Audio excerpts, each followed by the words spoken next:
Vamos a dar inicio y le vamos a dar la palabra al doctor Carlos Dorantes. Bienvenido. Gracias, doctora. Quiero agradecer primero a las autoridades y a los organizadores de este evento la posibilidad de que nos permitan presentar estos trabajos de investigación. Estamos presentando, tanto la doctora Lorena como yo, un trabajo denominado Medio Ambiente y Población, retos para la psicología social. Ahora que venía de camino hacia la universidad, me encontré con que hice más de 2 horas de traslado. Ese fue un problema para mí porque ya estoy viviendo más en el auto que en la universidad o que en casa. Parecía ser que en la Ciudad de México esto se debía a que habían cerrado algunas calles, grupos políticos, pero ahora que ya las calles están limpias, se puede transitar por ellas, el problema continúa. Y entonces las preguntas inmediatamente que vienen a la mente son, ¿qué está ocurriendo? Pues es muy sencillo lo que está ocurriendo. Miren, tenemos unas sorpresas dentro de lo que significa medio ambiente y población. Una de ellas es que en febrero del 2006 nació el habitante 6.600 millones de este planeta. Yo sé que las personas muy jóvenes no se van a sorprender por esto, pero imagínense que gente como yo, ya muy grande, ya casi cerca de los 80 años, nos sorprendemos porque pues antes podíamos andar libremente en la calle, no nos tropezábamos, en los auditorios como este no nos importaba sentarnos juntos y ahora ustedes están buscando espacio, buscan el espacio para poder estar más tranquilas y más tranquilos y no con esta aglomeración de los 6.600 millones de habitantes que estamos padeciendo. Hacia el año 2050 la población total de la Tierra se estabilizará alrededor de los 14.000 millones de personas, 14.000 millones de personas. Eso solamente lo van a ver ustedes, yo espero ya no verlo. Pero es un problema que estamos dejando a las nuevas generaciones.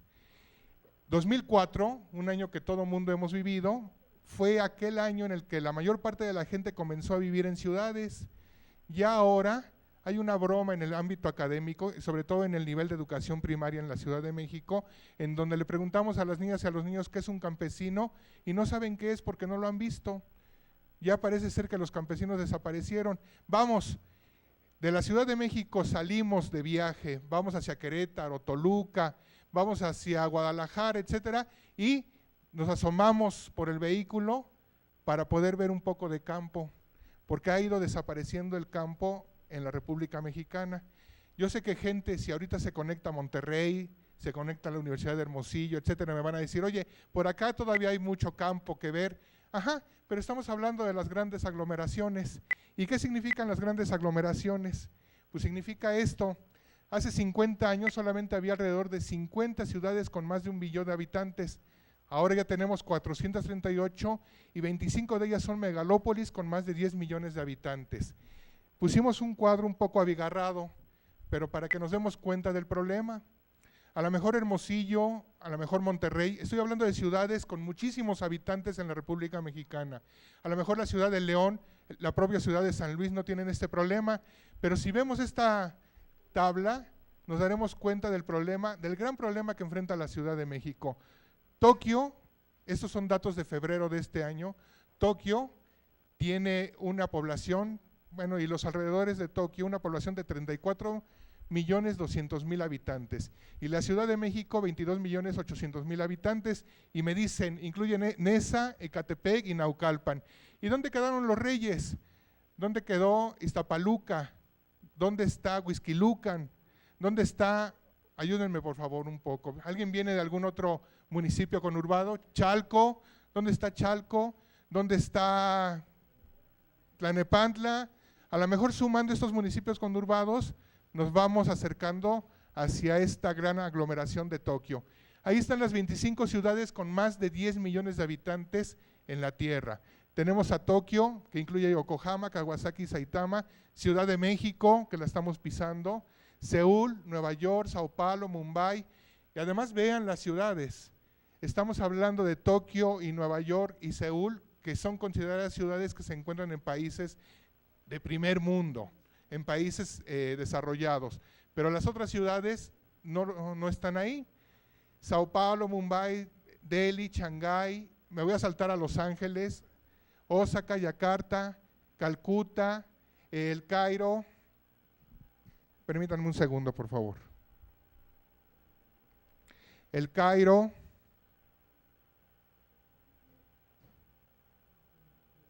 así hasta llegar a Lagos y Shenzhen en China. Entonces, ciudades con más de 10 millones de habitantes. Voy a irme hacia la Ciudad de México, nuestra querida Ciudad de México con 22.800.000 habitantes. ¿Qué significa esto para lo que estamos estudiando? Pues muy sencillo, estamos creando ciudades de ciudades. ¿Qué significa ciudades de ciudades? Ya tenemos encima una ciudad como Boswash, que va de Boston a Washington, o Tokaido, una ciudad de Tokio a Hokkaido, y si me ayudan, pues vamos a tener una, por ejemplo, ¿qué será? Tolmex, Toluca, México, Quemex, Querétaro, México, San Luis, México. El centro de la República Mexicana va a estar totalmente poblado. Hay que tener un nuevo nombre para esta aglomeración de la Ciudad de México. 22.800.000 habitantes. ¿Hacia dónde vamos? Se espera, eso es a partir de este año, que el 95% del crecimiento demográfico tenga lugar en África, América Latina y Asia. Asimismo, la población global se va a duplicar, pero la de las grandes ciudades se va a triplicar.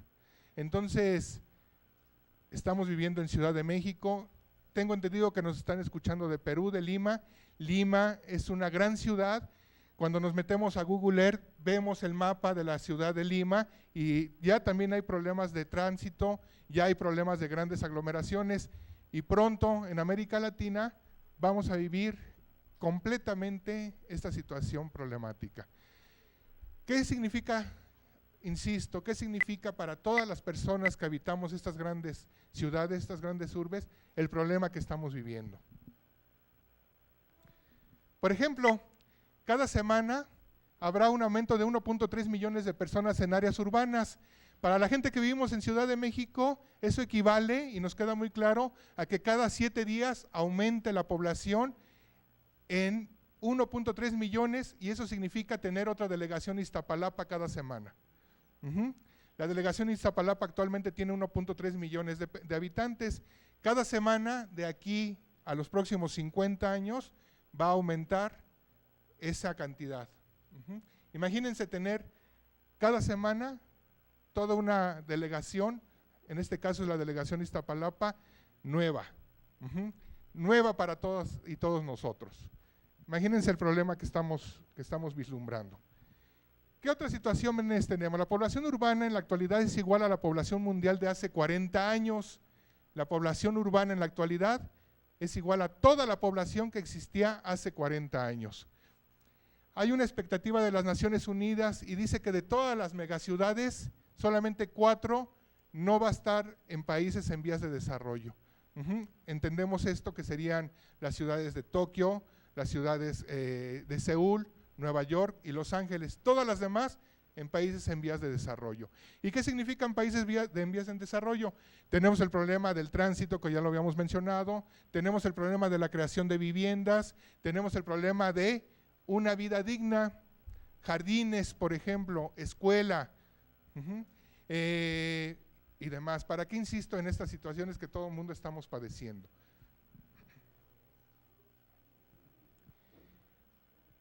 Este problema debe ser enfocado no solamente desde el ámbito de la sustentabilidad. Apareció en mi lenguaje una palabra nueva.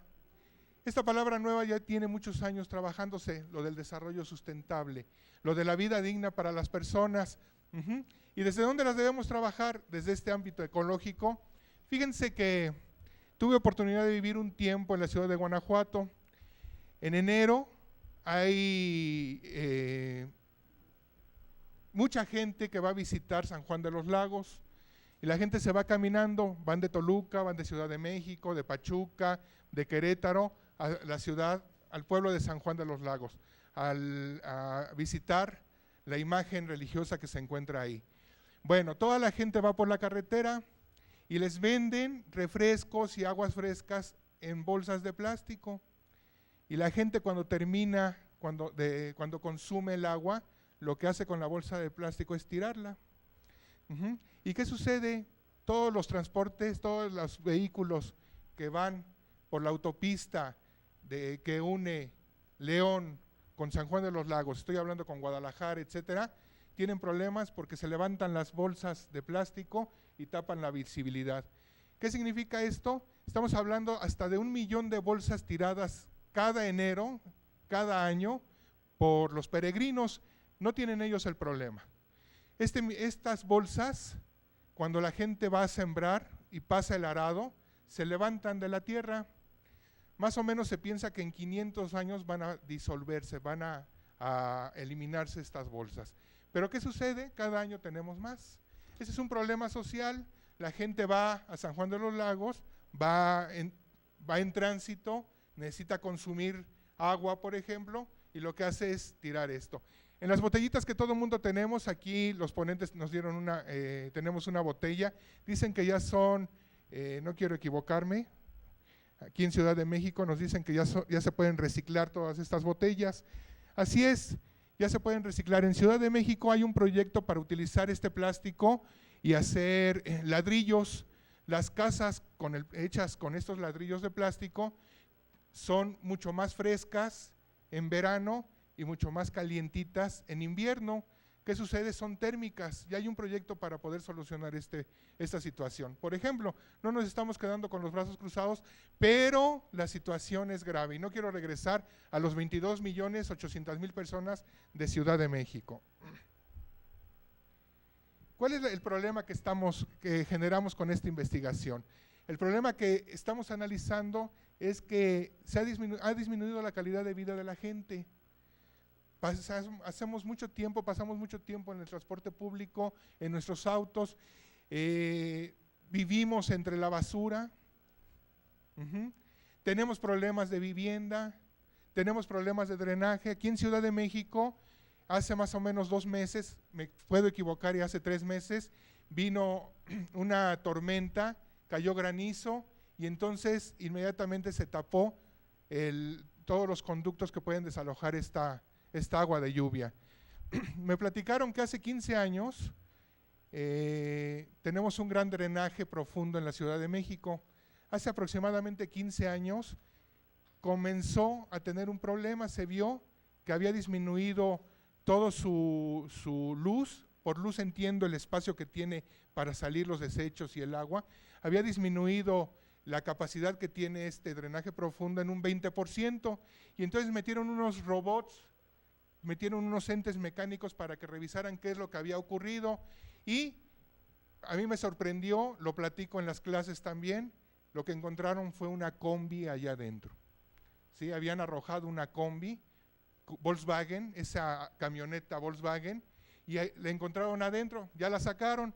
Bueno, en este momento, 2006, hay un tapón del 90% de la abertura del drenaje profundo en Ciudad de México.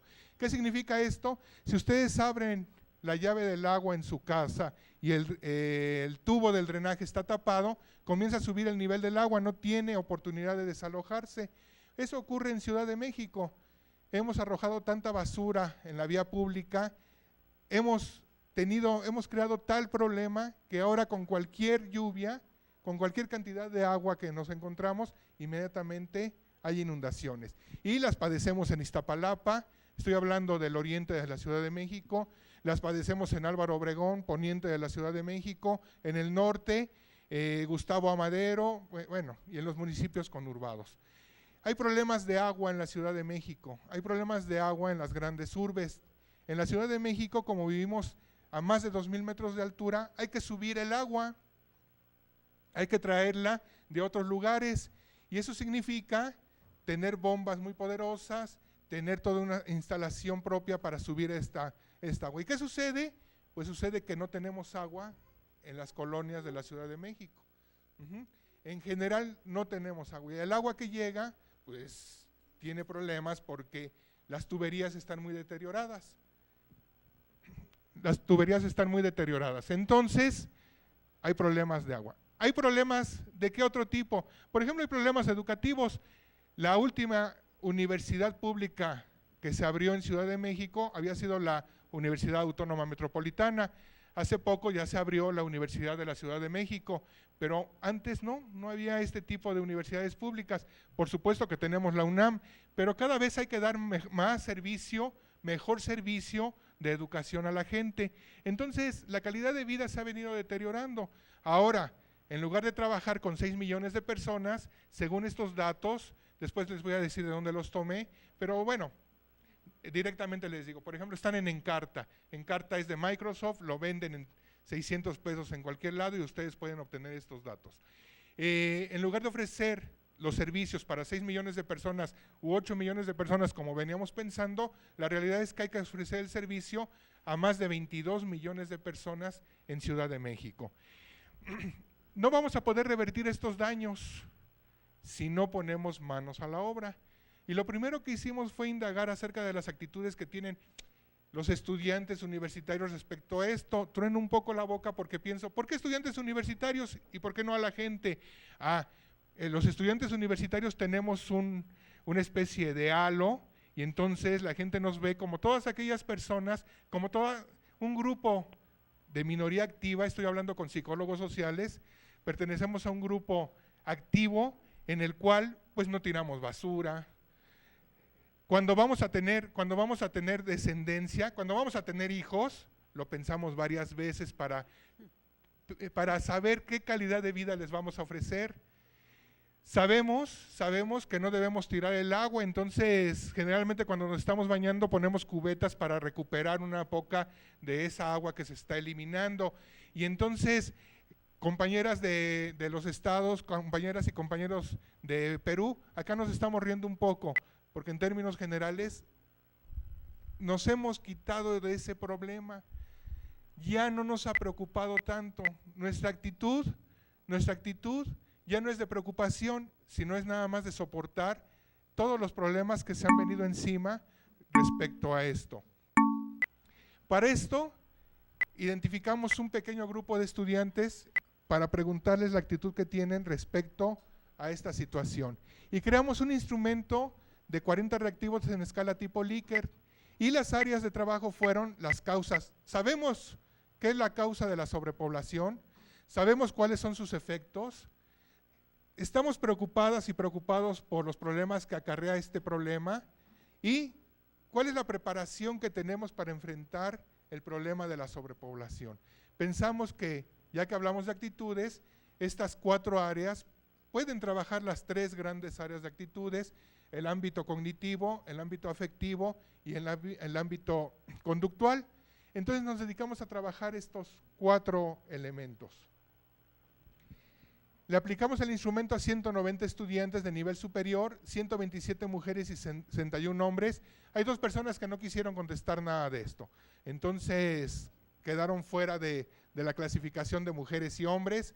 70 alumnos fueron de la Universidad Iberoamericana, Ciudad de México, y 118 de la Universidad Autónoma Metropolitana. 162 estudiantes de psicología, 19 de ciencias políticas y 9 de relaciones internacionales. Es una muestra pequeña, queríamos conocer exclusivamente esta actitud que tiene un pequeño grupo de personas para lanzarnos después hacia investigaciones más completas. ¿Qué vamos encontrando?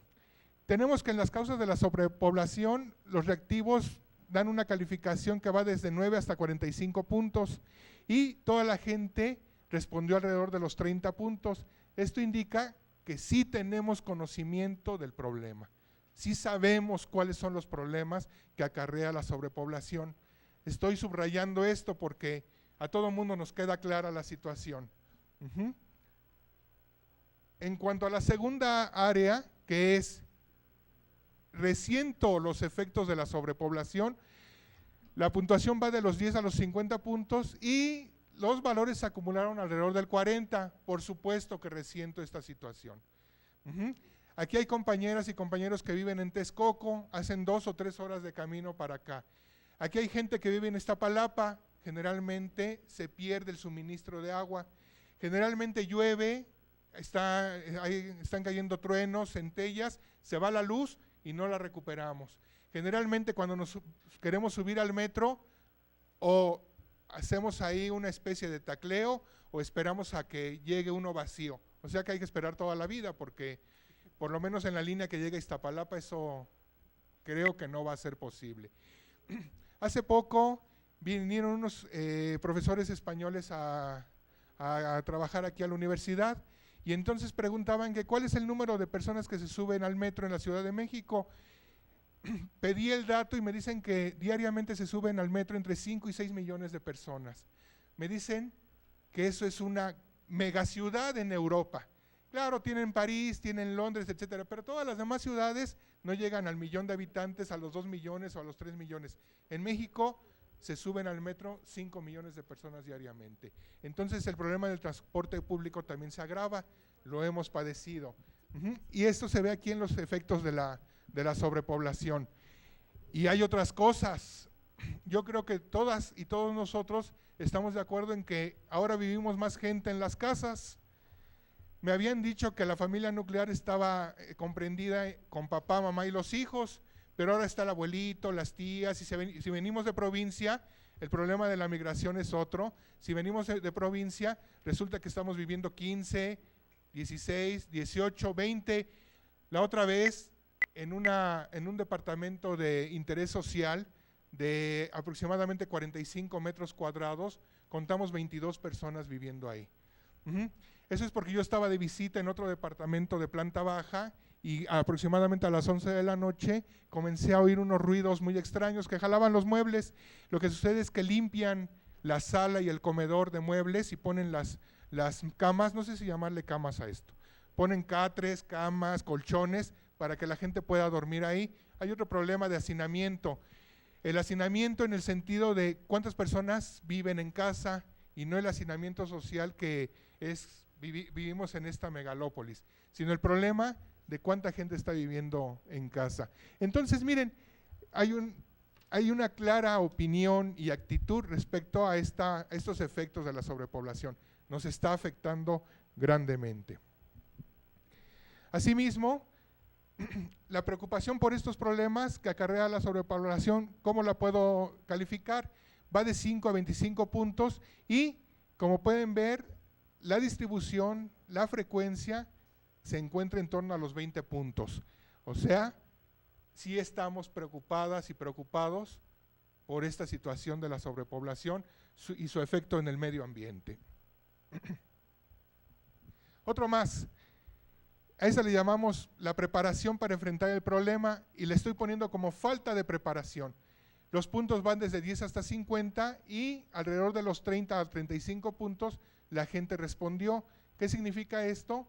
Nos sentimos sin preparación para enfrentar la situación. Aunque sabemos que hay que tirar la basura en un lugar, no desperdiciar el agua, no tener tantos hijos o pensarlo claramente, etcétera, de todos modos, y aunque la gente esté en el nivel universitario, parece ser que estamos preocupados porque nos falta preparación para poder enfrentar este problema.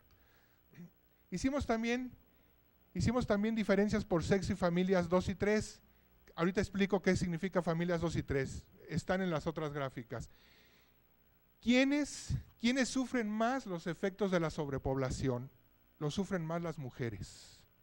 Eso fue lo que nos dijeron las personas de la muestra. ¿Y quiénes están más preocupadas por este problema? Ya hablé en femenino, pues las mujeres. Esas son las diferencias por sexo y las familias 2 y 3. Las mujeres sufren más los problemas de la sobrepoblación y los problemas de medio ambiente, pero además son las más preocupadas. Y después, por institución y familias 2 y 4, la gente de la Universidad Iberoamericana se queja más del problema de la sobrepoblación, pero la gente de la Universidad Autónoma Metropolitana son los que están más preocupados, más desesperados por saber qué hacer ante esta situación, ¿sí? Entonces ahí están las diferencias entre estas familias y dos variables que estamos utilizando. ¿Cuáles serían nuestras recomendaciones? Me voy a saltar al segundo párrafo. Yo creo que las instituciones educativas no estamos haciendo lo suficiente para que la gente modifique su actitud, modifique su actitud. En la escuela primaria, por tradición, le pedimos a las niñas y a los niños que levanten los papeles que tiraron, que dejemos limpio el salón, les pedimos que lleven su pañuelo, les decimos cuando van al baño que no tiren el agua, que cuiden los recursos naturales, pero después lo dejamos ir y pasamos al nivel de secundaria, al nivel de bachillerato y llegamos a la universidad y entonces ya no volvemos a recordar esto. No importa que alguien esté fumando y tire la colilla del cigarrillo. La otra vez estábamos discutiendo en clase cuántas personas fumarán en la Ciudad de México, en el país y en el mundo, y dónde tiran la basura estas personas. En Ciudad de México, cuando la gente va manejando y va fumando, nos damos cuenta que va tirando la ceniza en la calle. ¿Qué diría mi abuelita? ¿Qué tanto es tantito? Tantita ceniza a la calle. Tiran la colilla, se suenan, tiran el pañuelo desechable por la ventanilla. Vamos en el metro no se ven tantas colillas de cigarro porque está prohibido fumar. Además, yo creo que si fumamos y vamos apretados en hora pico, pues la situación va a ser desagradable. Pero generalmente vemos botellas vacías tiradas. Ahora en Ciudad de México, como ha habido problemas de tránsito tremendos, la gente orina dentro de sus vehículos, los hombres sobre todo, no sé cómo podrían hacer las mujeres, en las botellas desechables. ¿Y qué creen? En lugar de guardarlas y tirarlas cuando llegan a su destino, las avientan por la ventanilla.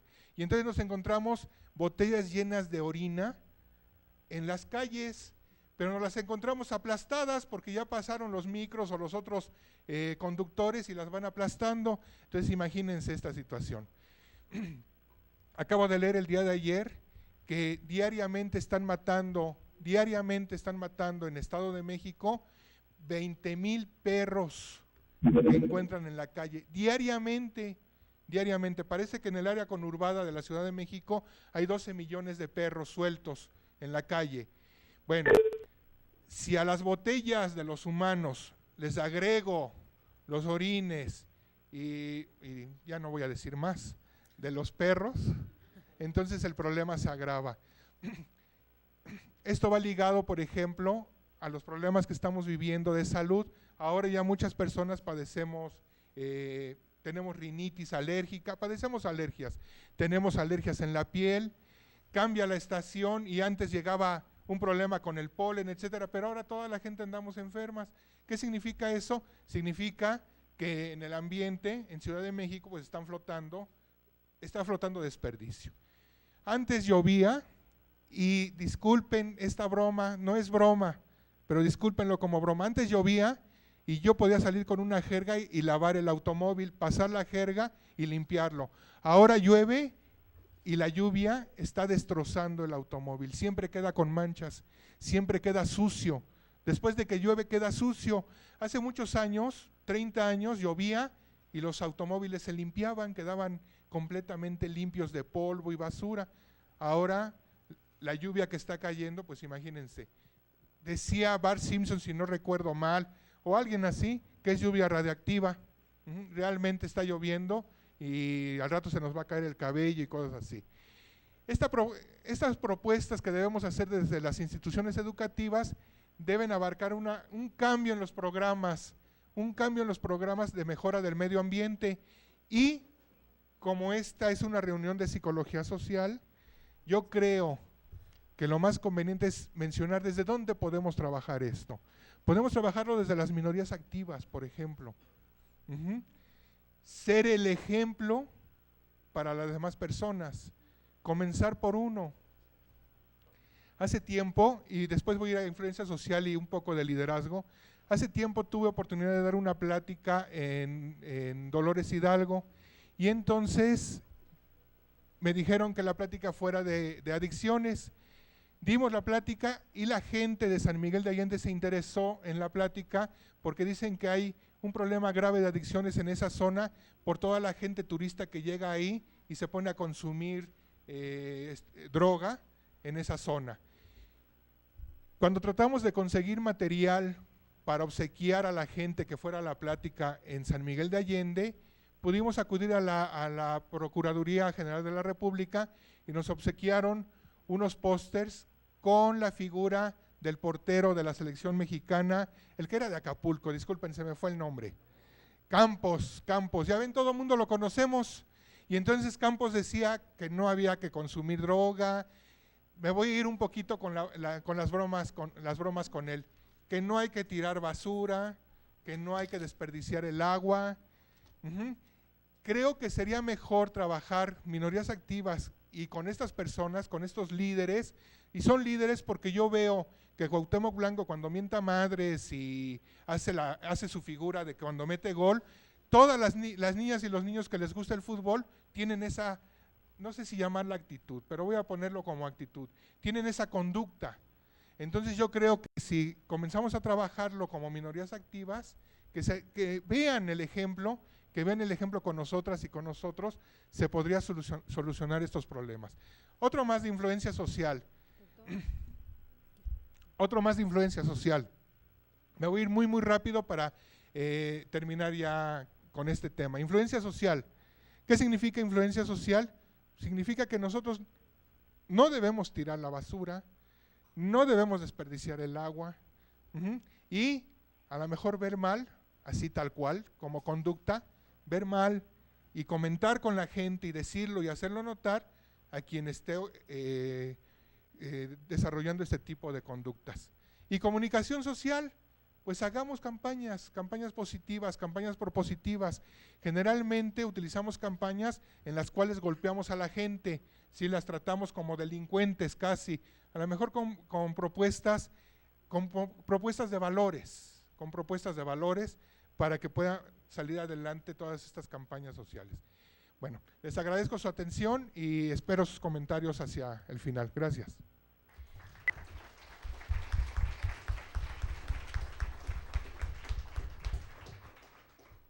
Gracias, doctor. Les recuerdo que estamos en videoconferencia. Les pido a los ponentes que hablen fuerte, por favor. Y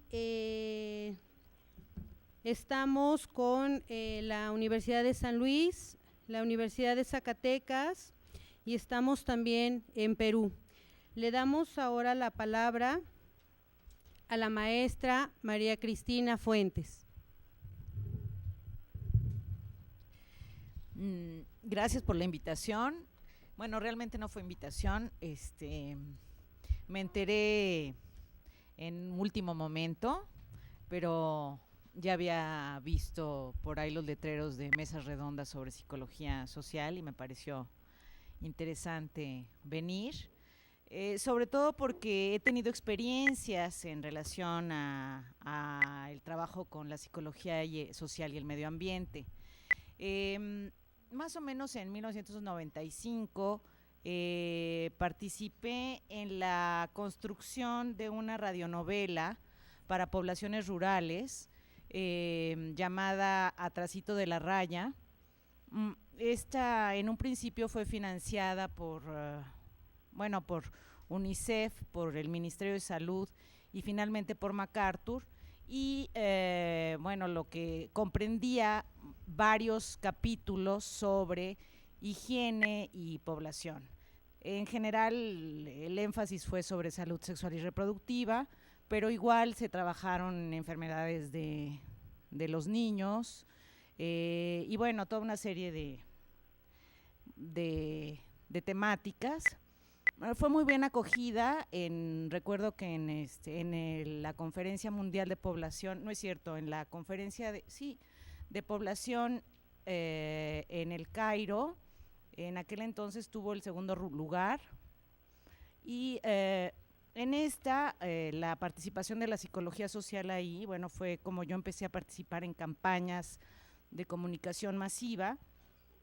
Y lo que nos solicitaban es que al colectivo de diseñadores de la radionovela, que eran generalmente los creativos, esto es guionistas y director artístico, les presentáramos una investigación sobre los diferentes programas, ¿no?, que iban presentándose. Yo recuerdo que trabajé los que referían a medio ambiente, y para llevar un poco cuál era la discusión que se tenía que presentar y entonces cómo impactar, ¿no?, esto de las conductas y cambio de actitudes.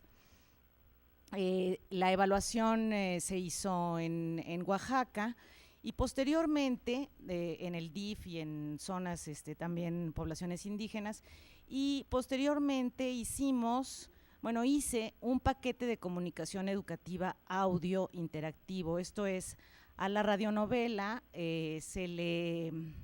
se cortaron en las partes más interesantes la radionovela y se introdujeron toda una serie de técnicas grupales para que en lo presencial los grupos de mujeres, por ejemplo, reflexionaran y trabajaran sobre diferentes temáticas.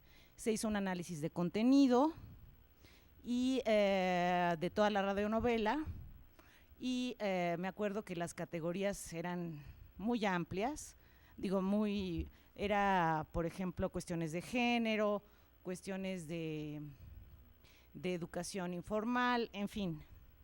Bueno, esa fue mi primera participación. Para mí realmente tuve mucha suerte en participar, porque me di cuenta de cómo en la práctica, sobre todo al trabajar con los creativos, tejíamos la parte de la investigación con la historia de los personajes, ¿no? Ya no quedaba únicamente a nivel de información, sino construían los guionistas, ¿verdad? A partir de lo que nosotros, los investigadores, les ofrecíamos, diferentes historias, porque en general la radionovela trataba de una tropa, una banda, pues, de comerciantes que iban de pueblo en pueblo vendiendo productos en los mercados, y se encontraban con personajes locales donde salían la anécdota en salud, que si el hijo de Perenganito estaba enfermo, que si el ahijado de no sé quién tenía problemas estaba enfermo por ejemplo, del estómago, y entonces eso implicaba problemas en la organización de la casa y los animales, en fin, ¿no? Se trabajó un poco toda la cuestión de los cambios de los microespacios, de los microclimas, por ejemplo, en fin. Bueno, esa fue una campaña de comunicación educativa.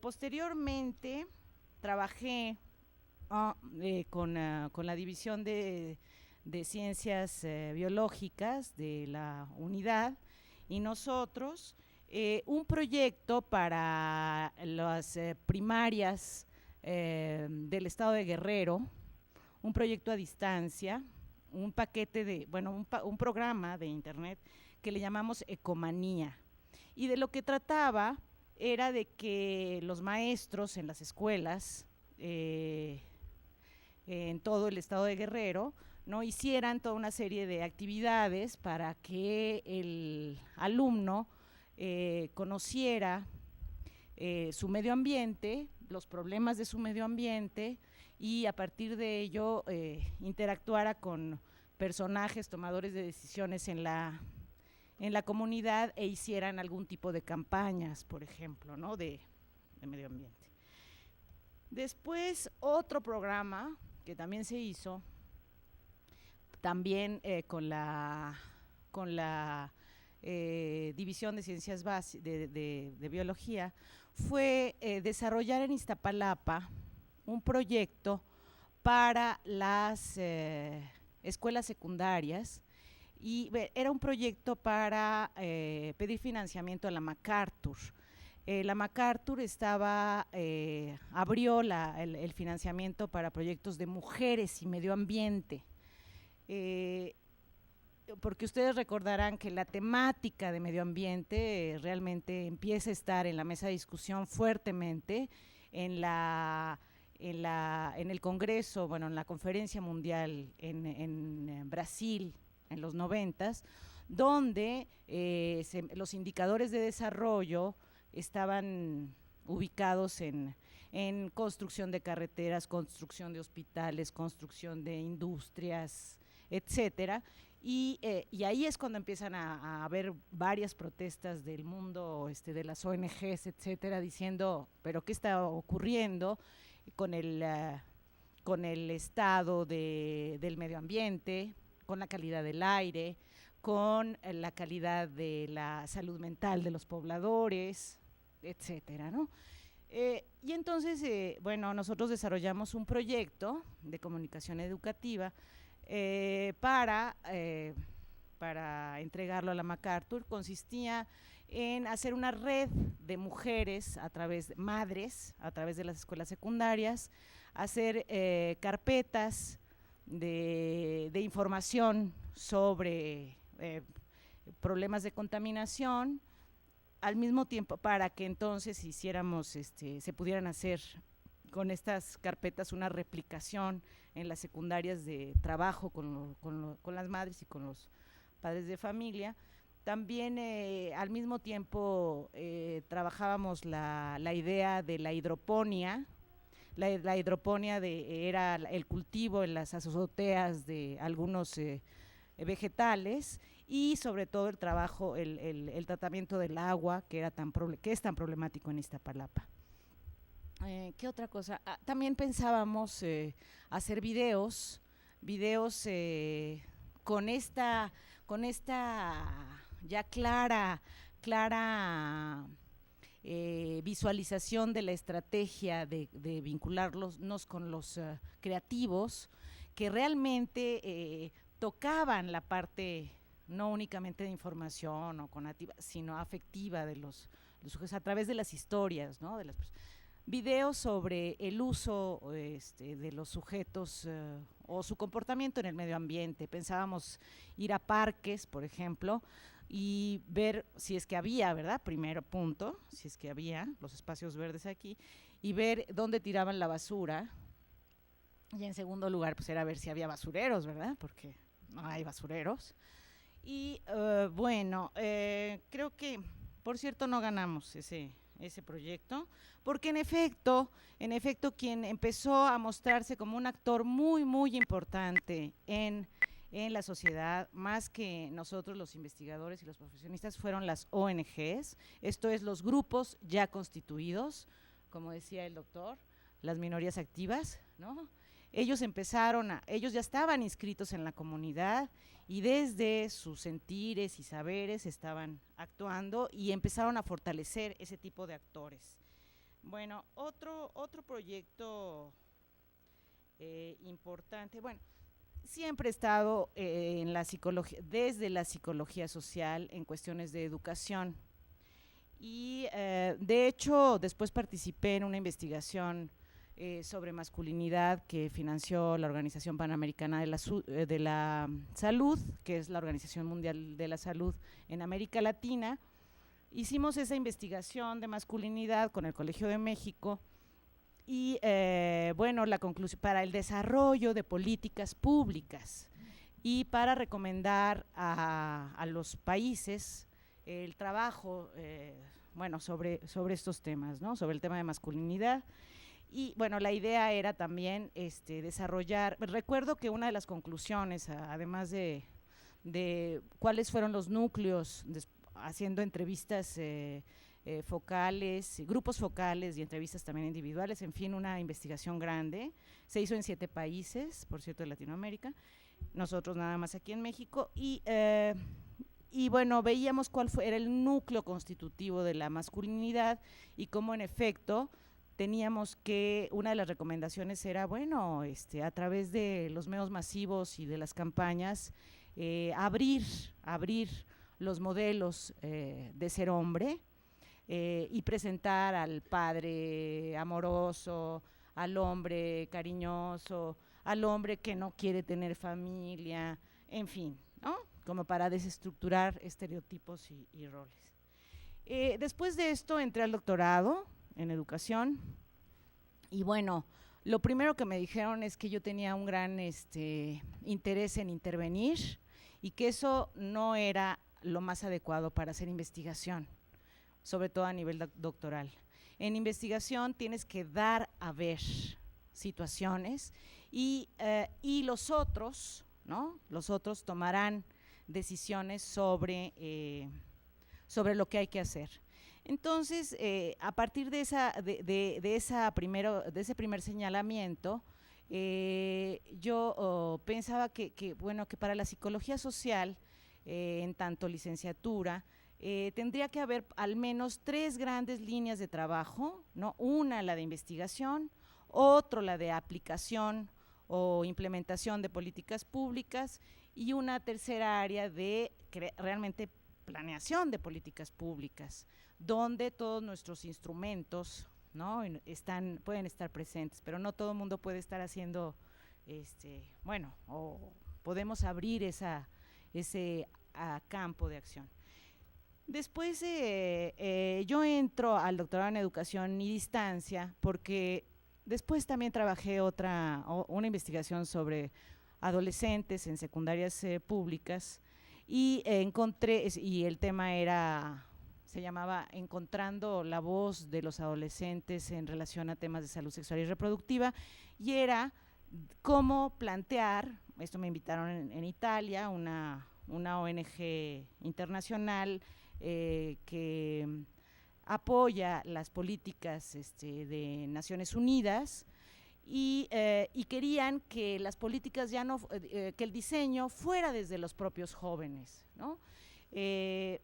No desde los hacedores, sean profesionistas, ministerios, otros, los que están haciendo el tema. Y quedé muy impactada porque, en primer lugar, el tema era una caja de Pandora, había realmente muchos problemas. No utilizamos encuestas, por cierto, sino utilizamos grupos de trabajo con los jóvenes. Me acuerdo que hasta trabajamos un poco cuerpo, ¿no? Utilizamos fotografía, les dábamos cámaras, por ejemplo, cámaras de estas de tirar y usar, para que ellos se llevaran a sus comunidades las cámaras y nos fotografiaran cuáles eran los lugares de amor y de encuentro, ¿no? Digo, para que nos quedara claro que es difícil cuidarse en esas situaciones.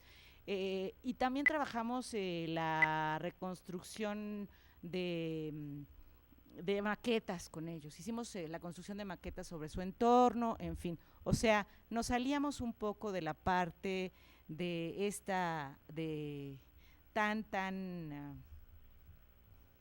pues del deber ser o únicamente de la encuesta, ¿no? Donde no te dicen realmente muchas veces cómo están viviendo.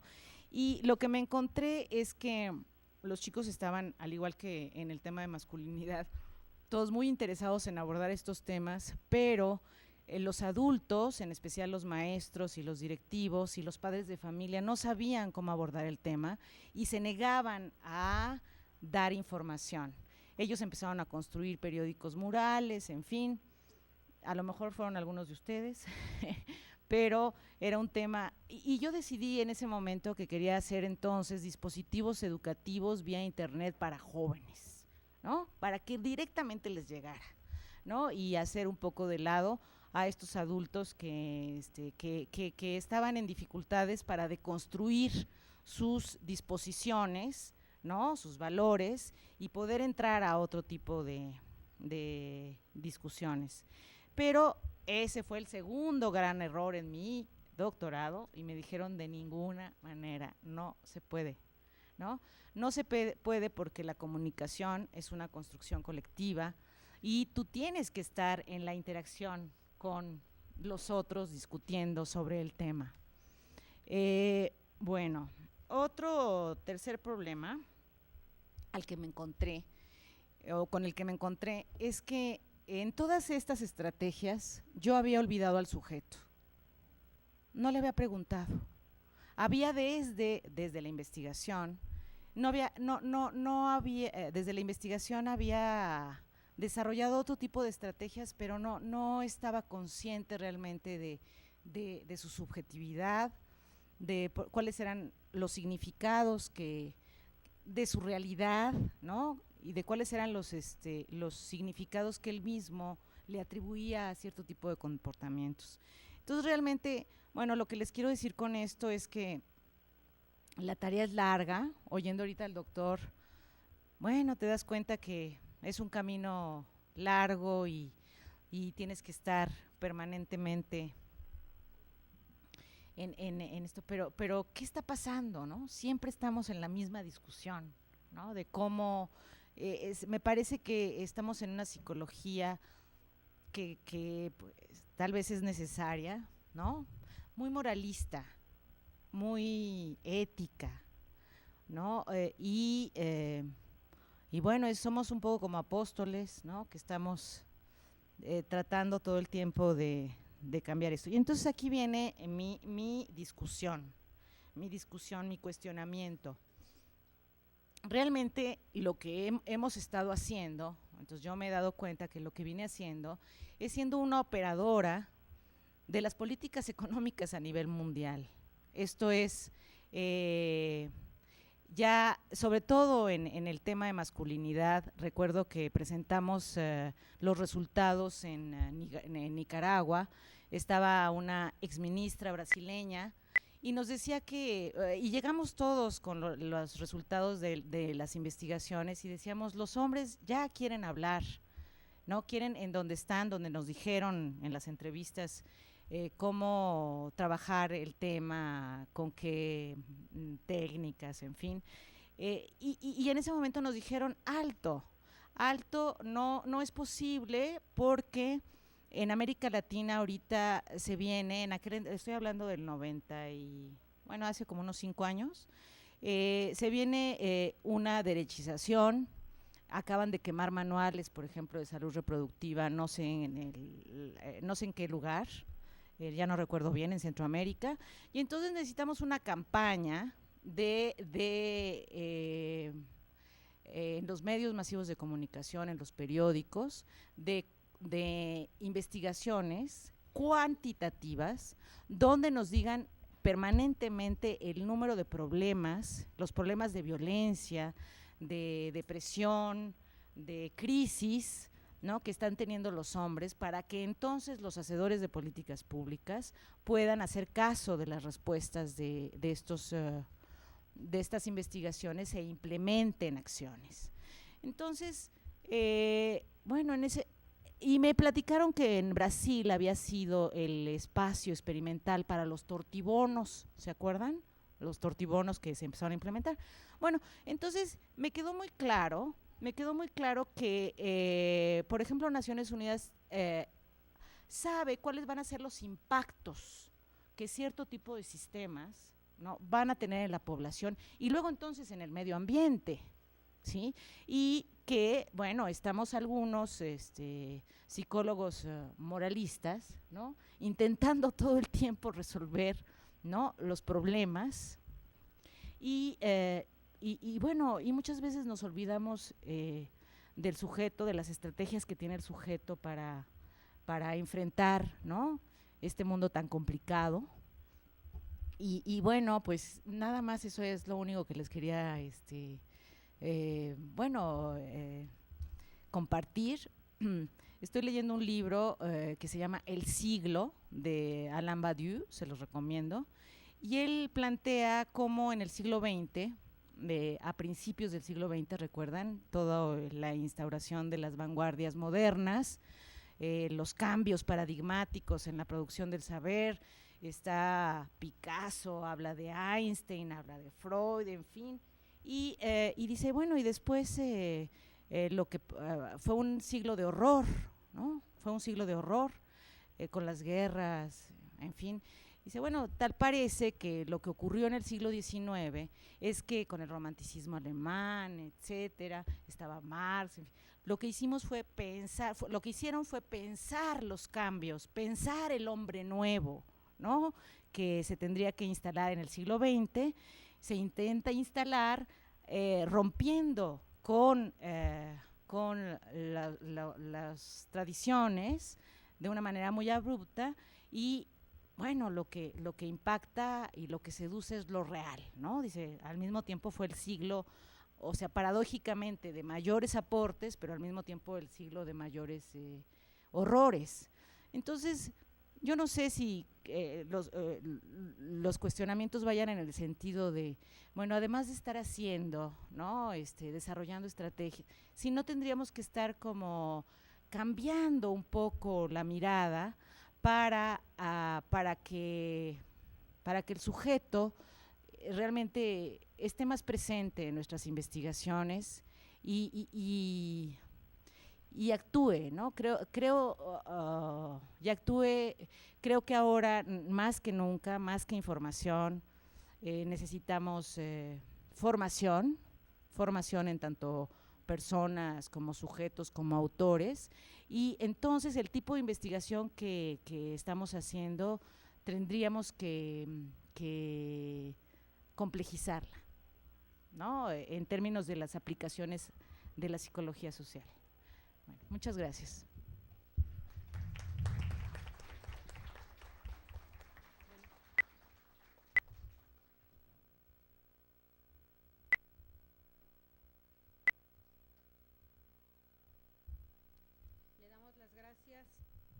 Le damos las gracias a la maestra Fuentes y ahora le damos la palabra al doctor Juan Manuel Herrera Caballero.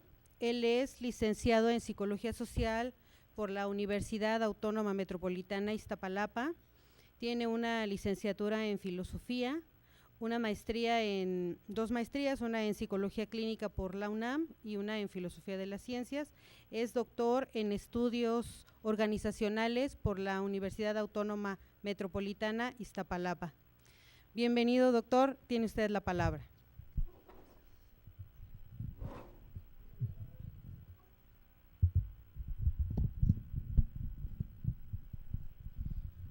Buenas tardes.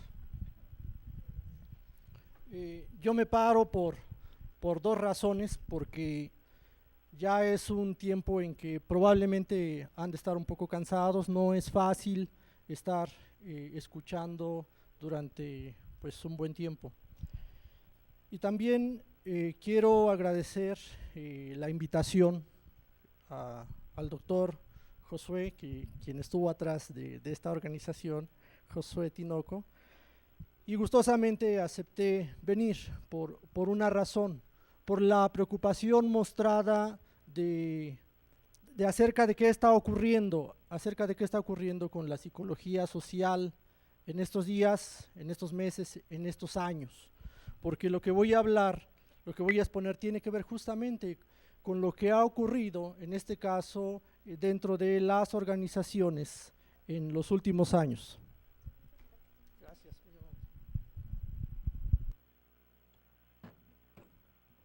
Este está más cómodo. Bueno, espero que sí se escucha bien. Mi primer pregunta para ustedes es: ¿cómo se ven el día de hoy y cómo se ven en un futuro? ¿Cómo están? Vean su posición, quizá un tanto holgada, quizá un tanto, no con tantas presiones, no con muchas presiones. ¿Y qué va a pasar de aquí a unos años? De aquí a unos años probablemente lleguen a esa instancia que mucho les preocupa, que es el trabajo. ¿En qué voy a trabajar? Probablemente han visualizado algunos campos, probablemente han fantaseado. Recordemos que es un proceso, la fantasía no solamente se da en el ámbito de la psicoterapia, es un proceso habitual. Y nos hemos imaginado qué nos gustaría hacer en un futuro. Bien, lo que yo vengo a exponer lo voy a hacer de dos maneras. La primera es muy rápida, demasiado rápida, es enseñarles una exposición sobre lo que es la administración del conocimiento. Si nos podemos ir rápido, por favor, te lo voy a agradecer. Miren, aquí está un cuadro en donde desde lo que son los estudios organizacionales se habla de los tipos del discurso con los cuales nosotros nos dirigimos o abordamos lo que son las organizaciones productivas. Vamos a diferenciar lo que son las organizaciones sociales de las organizaciones productivas y de las instituciones. ¿Y saben qué es lo común de estos tres conceptos? El comportamiento, Qué curioso. Desde el ámbito de economía, desde el ámbito de la sociología, desde el ámbito de la administración, confluimos en el comportamiento y se concibe, por ejemplo, a las organizaciones como un conjunto de comportamientos dirigidos hacia una meta establecida, que es justamente lo que va a diferenciar a las organizaciones de las instituciones. También son un conjunto de comportamientos, nada más que aquí hay una parte regulativa, las sanciones. Es decir, hay organizaciones que pueden ser instituciones. A veces se da este traslape. Y en el caso de las organizaciones sociales, bueno, ustedes ya están muy adentrados en este ámbito. Pensemos en lo que son grupos, pensemos en lo que son colectivos, pero me interesa meter estas dos vertientes desde el ámbito de las organizaciones productivas. No voy a mencionar, a dar lectura porque tengo una que ha pegado principalmente desde la sociología. Por tal razón tenemos que el conocimiento es un cuerpo de saberes y de habilidades que ha sido construido mentalmente por la gente. Imagínense una afirmación de ese estilo dentro del ámbito de la administración, dentro del ámbito de las empresas. La gran pregunta es, bueno, ¿y las empresas que se han puesto a pensar o ahora han valorado más a los recursos humanos o qué está ocurriendo? Recordemos este paso que por ahí mencionó la maestra Fuentes, en su experiencia de decir, y me di cuenta que tenía que ver algo con esa política internacional, que tenía que ver con ese, no lo dijo así, yo lo interpreto, con ese avasallamiento, ese direccionamiento económico. Bueno, resulta ser que hay un ámbito en donde las organizaciones se encuentran en ese escenario de competitividad y ven de frente lo que son las metas regionales o las metas globales. ¿Qué hacen las organizaciones? Al parecer, simplemente se tienen que realinear y conseguir las metas que en un momento dado pueden ser compartidas por diferentes empresas, pero que algunas van a ser más competentes. Eso suena muy bien, pero ¿qué pasa con los individuos que componen a las organizaciones? ¿Son unidades nada más? No. ¿Son sujetos pensantes? Tampoco. ¿Son sujetos participativos? Tampoco. Debemos de ir encontrando, de acuerdo a cada situación, la dimensión que se nos va presentando, y es justamente aquí el valor de la psicología social. En mi experiencia, con lo que me he encontrado es que la psicología social está muy cerca de aquello que llamamos, trabajo remunerado. Luego entonces, ¿por qué nos sentimos tan extrañados de un trabajo dentro de una empresa? Por esa razón mi pregunta, ¿cómo nos vemos el día de hoy? ¿Cómo nos vemos en un futuro? Hay un punto que debemos inicialmente de diferenciar, que es el conocimiento, el cual en un momento dado está orientado hacia lo que es el en sí o el para sí, o como gusten, no hay problema, que tiene que ver con la parte de el episteme, la epistemología, esa diferenciación clásica que se hacía entre doxa y episteme, o conocimiento y opinión. Pero curiosamente, también hay otra parte que nos corresponde dentro del conocimiento, que es lo cognoscitivo. ¿Y en dónde queda esto? Lo menciono a propósito porque en nuestra formación pareciera ser que nos viene una lluvia de conceptos y cuando salimos decimos, ah caray, ¿y yo cómo le voy a entrar? Probablemente yo soy muy bueno para interpretar cierto tipo de situaciones sociales. Por eso mi énfasis en esa diferenciación del conocimiento en sí, pero la parte instrumental que es la que nos corresponde en estos momentos. ¿Cómo vamos a instrumentar nuestros conocimientos? Más adelante, por favor. Más adelante, por favor. Entonces, aquí viene una circunstancia que probablemente se ha convertido en un vicio en estas disciplinas asociadas a la psicología en general, que es el sentido común. Si bien lo estudiamos, tratamos de captarlo, tratamos de dar cuenta de él, también en nuestra vida cotidiana hacemos uso de el conocimiento, de nuestro conocimiento de sentido común. ¿Y saben por qué?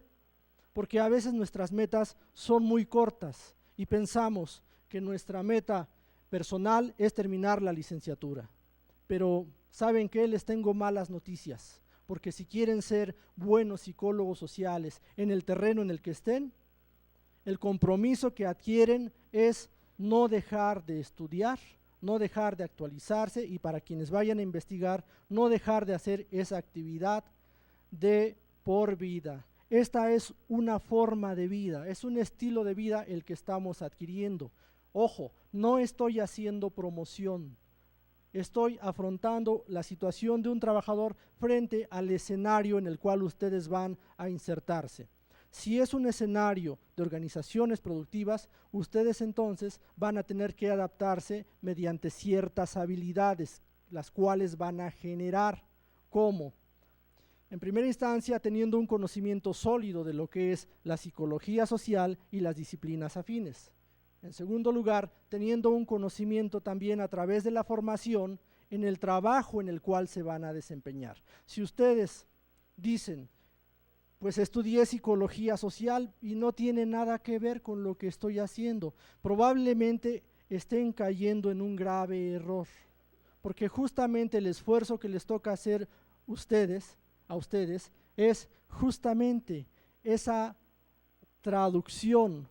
Por ahí algunos de ustedes vieron esto de los sistemas transductores, de lo fisiológico a lo cognitivo, en la parte de la percepción. Bueno, algo similar les corresponde hacer a ustedes, es decir, a aprender el lenguaje de la organización, la parte productiva, la parte que les va a dar de comer, pero en segunda instancia viene la parte de sus habilidades. ¿En qué momento ustedes van a tener de frente a los grupos? ¿En qué momento van a tener ustedes de frente al ámbito de la capacitación, al ámbito de aprendizaje? ¿En qué momento ustedes van a tener de frente al ámbito del conocimiento, que es justamente lo que estoy presentando aquí? Más adelante, por favor, si eres tan amable. Más adelante, más adelante. Ahí, por ejemplo, hay un diagrama de administración del conocimiento y la inteligencia tecnológica, y quiero mencionarlo porque las organizaciones hacia donde van es hacia la inversión, pero en las capacidades tecnológicas. Por esa razón mi énfasis en los lenguajes. El lenguaje lo tenemos que aprender. Si ustedes se dan cuenta, este proceso se parece al que nosotros conocemos como el de memoria. Vean las diferentes fases. ¿Y saben qué? Esto viene de las áreas de la termofísica, de la termodinámica, en fin. Hay un individuo que es Polanyi. Este científico lo que propone es, o más bien lo que ve en la escena es algo que se ha dado en llamar el conocimiento tácito. ¿Por qué lo descubre un termofísico? Ah, caray, ¿qué está ocurriendo? ¿Y por qué la administración todavía sigue dependiendo de los ingenieros? Bueno, porque hay una historia, pero también dentro de esa historia las organizaciones se están orientando más hacia la sociología. Los sociólogos ya han sacado mucho partido de estos escenarios, lo adaptan, lo toman, y además los sociólogos están desempeñándose dentro de proyectos institucionales públicos o dentro de proyectos empresariales. Hay que tener mucho cuidado con eso. ¿En dónde estamos nosotros? Bueno, ahí es un poco difícil enterarse de qué está ocurriendo, pero al menos sí es importante estar al tanto. Más adelante, por favor. Aquí la cuestión es que si bien estamos invirtiendo en lo que son los artefactos, las herramientas, toda esta parte de tecnologías de la información, datawares, groupwares y todo lo que ustedes gusten, hay una parte que no pueden controlar y que justamente Friedberg, compañero de Crozier, que ustedes por ahí probablemente lo han visto, empezó a notar con esta parte de la estructura vertical, la estructura piramidal, y de repente empezar a hablar de estructura horizontal. En la actualidad ya hay algunas instituciones, ya hay empresas que empiezan a horizontalizarse. ¿Y eso a qué nos lleva? A una apertura, al ámbito de la participación, la cooperación. De lo que no nos podemos salvar es justamente de los mandatos empresariales, de los mandatos del jefe, de los mandatos del director. Sin embargo, ya se está abriendo espacio, aunque no como quisiéramos, en el ámbito psicosocial, ya se está abriendo espacio para el reconocimiento de los grupos, para la cooperación, para el trabajo en equipo. Y ahí, por ejemplo, es un ámbito de intervención para la psicología social. Más adelante, si eres tan amable. Más adelante, por favor. Más adelante, porque todo eso es de administración del conocimiento. A esto quiero llegar. Aquí hay un ejemplo del neoinstitucionalismo sociológico.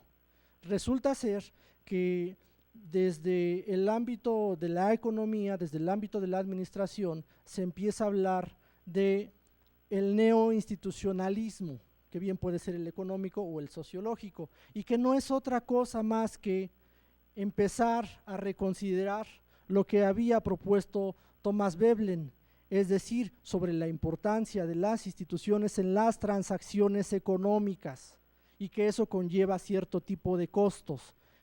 Y dentro de los costos está el ámbito de la información, y dentro de la información está el ámbito del conocimiento. No es lo mismo transferir información a transferir conocimiento, perdón. No es lo mismo difundir, no es lo mismo comunicar.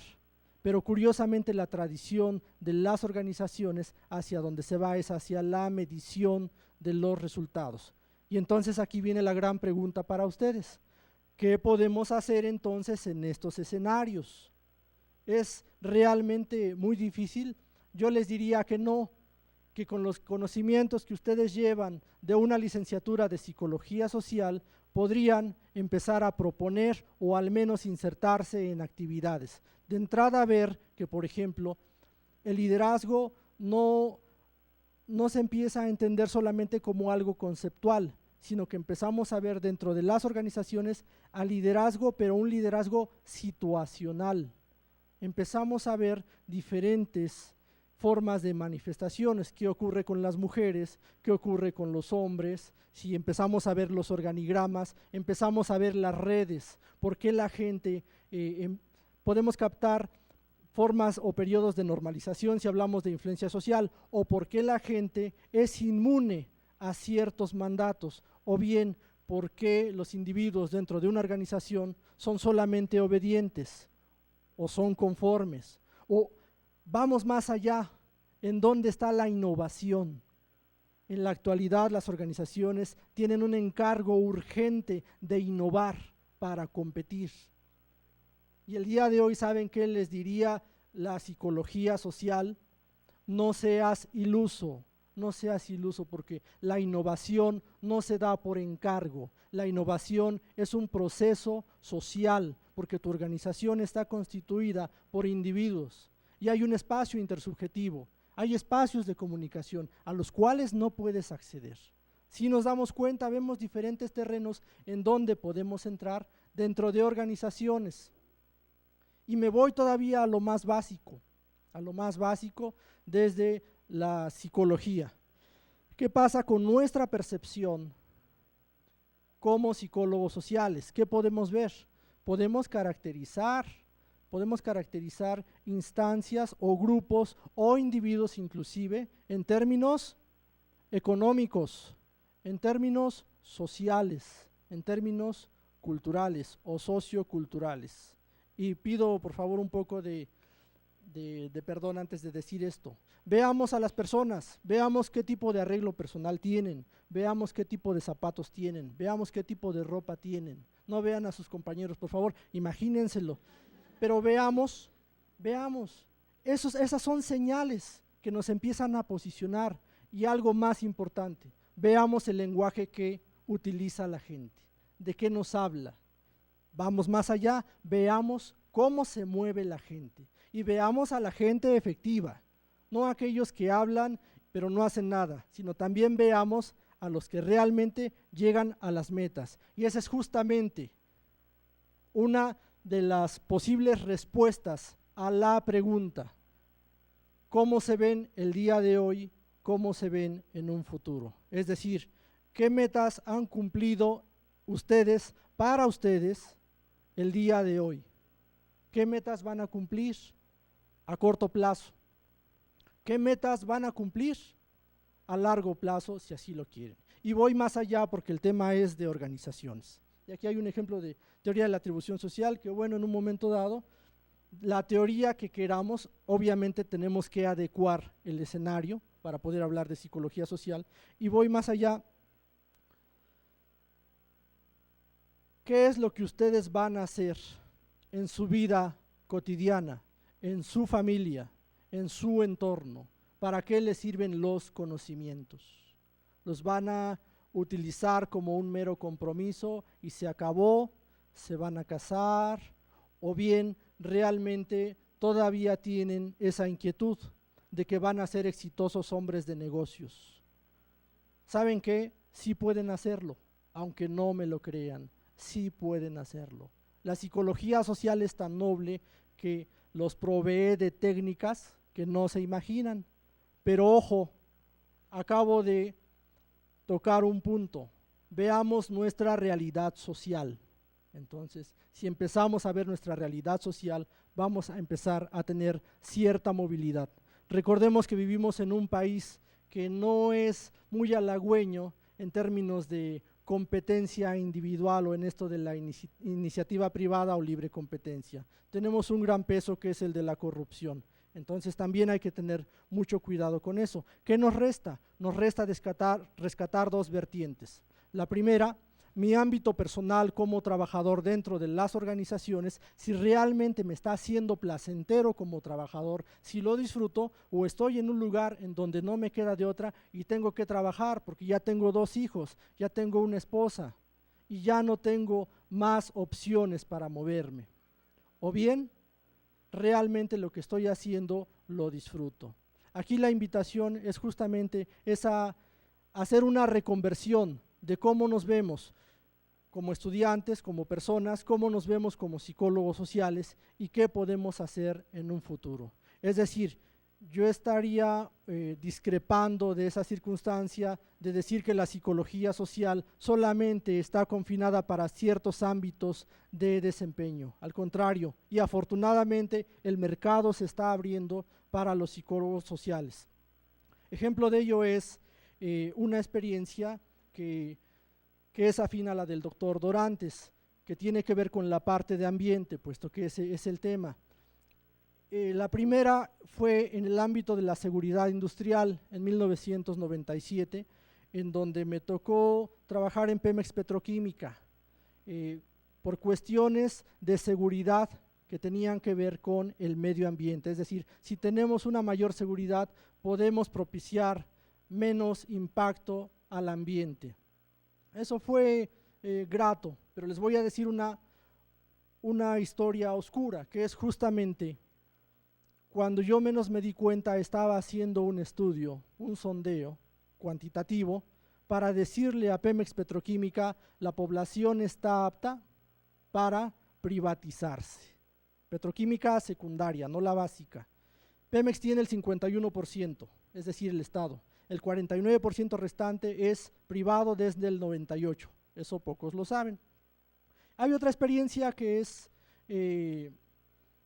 grata, que tiene que ver con la caracterización del perfil de los gasolineros en mediciones locales con las personas. Les pusimos medidor, pero con lo que contribuí fue con la caracterización de los hábitos. Y desgraciadamente lo que se encontró fue que hay mujeres que ya están trabajando en las gasolineras, bueno, eso no necesito decírselos, pero en esos años resultaba ser que el benceno, que es uno de los componentes de las gasolinas, es el tercer contaminante y es un agente cancerígeno. Mucho cuidado con esas cosas, y ahora las mujeres están despachando en gasolineras.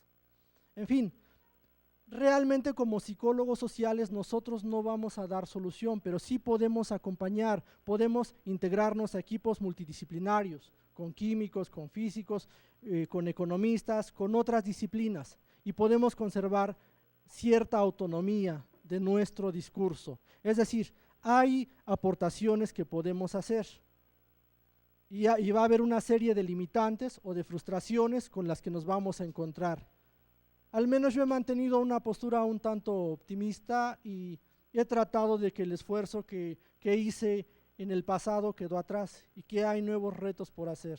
Mi invitación para ustedes como estudiantes es esa, que vean cuáles son sus metas, sus objetivos, y que por favor no digan, es que ya he trabajado mucho, es que el maestro me hace trabajar mucho, es que la maestra me hace trabajar mucho. ¿Saben qué? Hay mucho por delante, hay mucho por aprender y hay mucho por aplicar. Entonces, esa es mi invitación para una reflexión y para que se integren a este campo en un futuro y ojalá también en un futuro podamos coincidir en alguna investigación. Muchas gracias.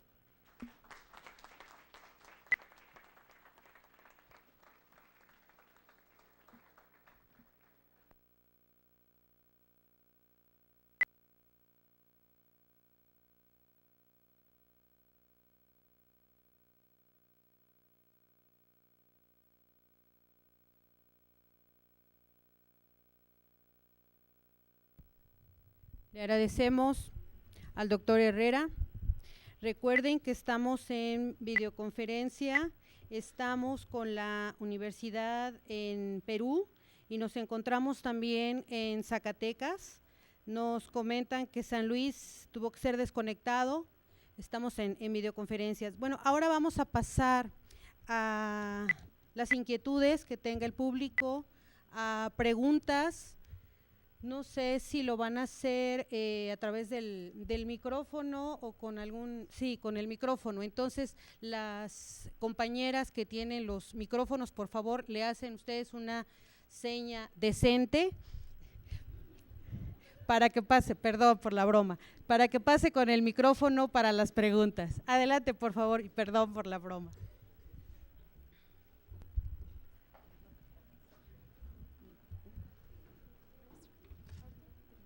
Buenas tardes.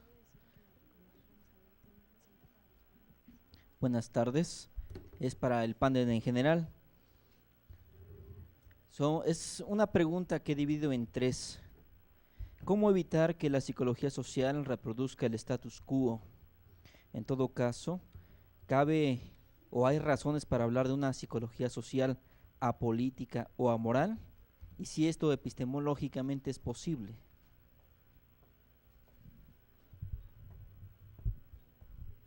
Gracias. Le paso el micrófono a mis compañeros.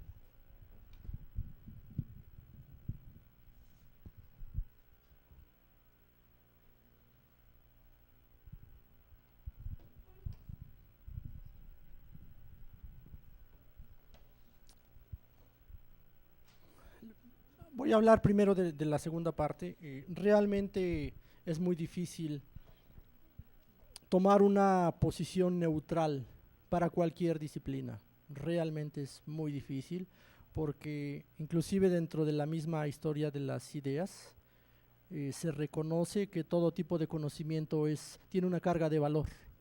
Entonces realmente es muy difícil tratar de ser neutro dentro del conocimiento y en la aplicación de la psicología social, que se enfrenta a una serie inclusive de crisis en su historia, que es justamente lo que le permite en un momento dado ser un motor de crecimiento, de llegar a su autonomía, independizarse de la sociología y de la psicología en general.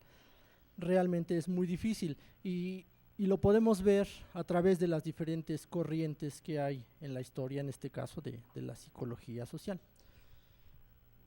Va a depender, y aquí hay un libre albedrío, va a depender del profesional, de qué posición es con la que son más acordes sus pensamientos.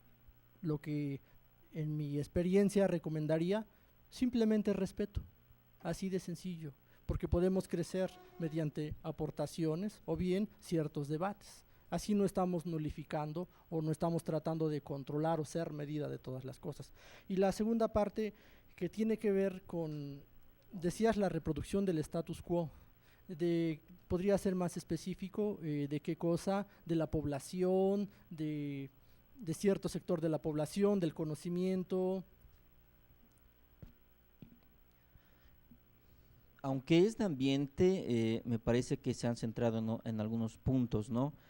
por ejemplo, hablaban de cómo de pronto el psicólogo social en cuanto a investigador se descubre implementando políticas de organismos internacionales con otros intereses lejos del propio desarrollo de las personas en su ambiente, ¿no?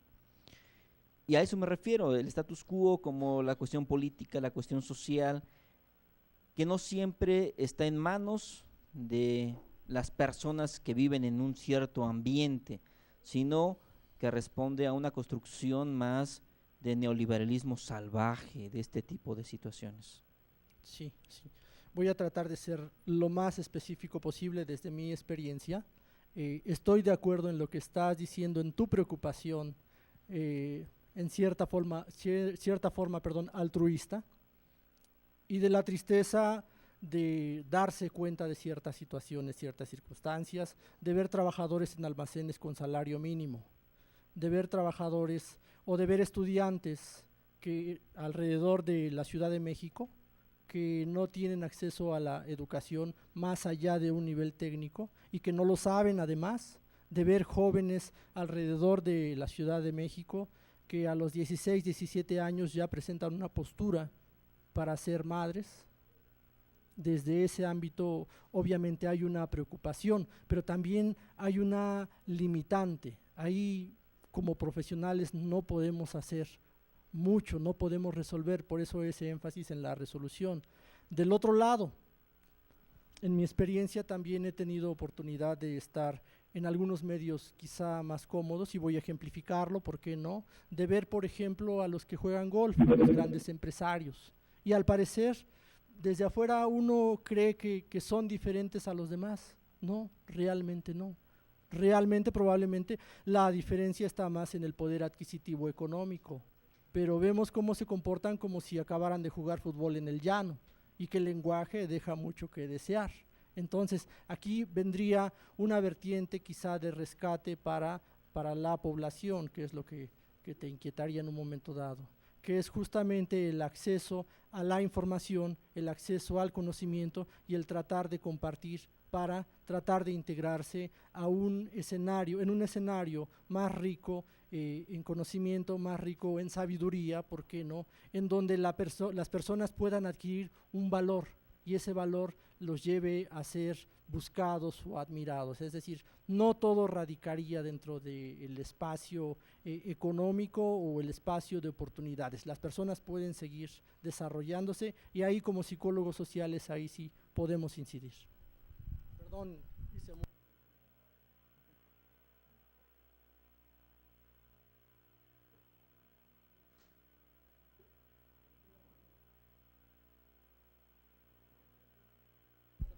Bueno, estoy de acuerdo con las ideas del doctor Herrera. Quiero abrir un pequeño paréntesis porque me congratulo que hay gente de ciencia política aquí con nosotros. Espero que también haya sociólogos, etcétera, etcétera. Sea un evento interdisciplinario. Me parece, cierro el paréntesis, me parece que cualquier tipo de conocimiento y el manejo del mismo tiene que ver con los conceptos de ideología que tenga la persona. Yo creo que toda la ciencia, nada más estoy tratando de quedar de acuerdo con las ideas del doctor, toda la ciencia es neutral en ese sentido. Su utilización es la que puede ser dañina, pero todo depende de los elementos ideológicos que tenga la persona. Hicimos una investigación hace tiempo para saber qué tanto, hasta dónde pueden llegar los estudiantes universitarios de acuerdo con sus valores. Entonces, muchas veces los estudiantes universitarios, de acuerdo con esa investigación, no se roban un lápiz o un cuaderno, pero sí se van a llevar 50 millones de dólares. Porque también depende del sapo en la pedrada, decía mi abuelita, pero no, una cosa es robar el lápiz, el cuaderno, y la misma es robarse o llevarse los 50 millones de dólares. Aquí hay un problema más de ideología. ¿En qué sentido? En la utilización de ese tipo de conocimiento. Todas las personas que estamos aquí podemos hacer un uso maligno, si esa es palabra adecuada, del conocimiento que cargamos, que traemos. Una persona, si ustedes algún día estudian algo de psicoterapia, uno puede hacer un uso dañino de la psicoterapia con los pacientes. Uno puede tratar de inyectarle anilina en los ojos a la gente para ver si así le cambia el color y nos volvemos más puros de raza. Uno puede darle a comer, uno puede inyectar a la gente u operarla para que quede estéril y ya no tenga hijos. ¿Y por qué? Pues porque ya somos muchos. Regreso a la propuesta que hacíamos al principio. Si ya somos muchos, pues vamos a operarlos, que ya no tengan hijos, porque no entienden de otra forma. Vean los elementos ideológicos que estoy manejando. Hay una investigación que tiene como base una teoría del siglo XIX.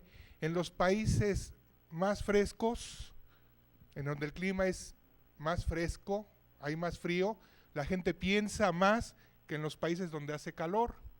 Y entonces hicimos una investigación aquí en la UAM, calentamos un salón, le pusimos un calentador y les aplicamos un examen a los alumnos, y en otro pusimos frío, ventiladores, etcétera, y les aplicamos el mismo examen. Los dos grupos de alumnos eran equivalentes. ¿Qué resultó? Que en el salón frío la gente obtuvo una mejor calificación que en el salón donde hacía calor. Imagínense decir que en México la gente piensa menos que en los países del norte de Europa, por ejemplo. Generalmente cuando la gente viaja hacia esos países se dará cuenta que los niveles de calidad de vida son mejores, pero la gente es exactamente la misma. O sea, si quiere estudiar, estudia, y por eso están ustedes aquí en la UAM. Si no quiere estudiar, pues se dedica a otra cosa.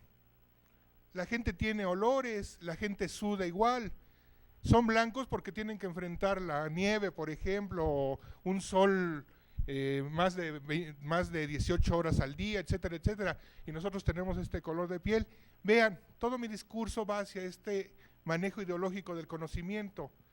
A mí me parece que todos los psicólogos sociales, los científicos políticos que nos acompañan, o los sociólogos, o los matemáticos, o los biólogos, o los ingenieros, que utilizan los conocimientos para ir en contra de la gente, como decía con tanta inteligencia el doctor Herrera, pues obviamente tienen problemas de ética, tienen problemas de, no sé, de todo lo que ustedes quieran poner ahí.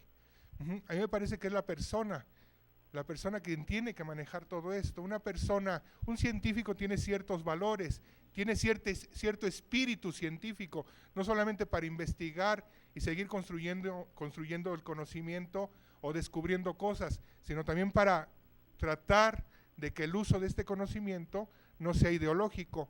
La persona, ya con esto termino, disculpen, la persona Oppenheimer, cuando se lanzó la bomba atómica, se puso a llorar y dijo que se habían desatado varios demonios que no iban a poder ser controlados por la gente, y se puso a llorar porque él, como científico y como una persona ética, sabía del problema que iba a generar el manejo de este conocimiento, y todavía lo estamos padeciendo. Toda la gente del siglo XXI nos pasan un contador Geiger y va a sonar porque tenemos una carga de contaminación en nuestro cuerpo.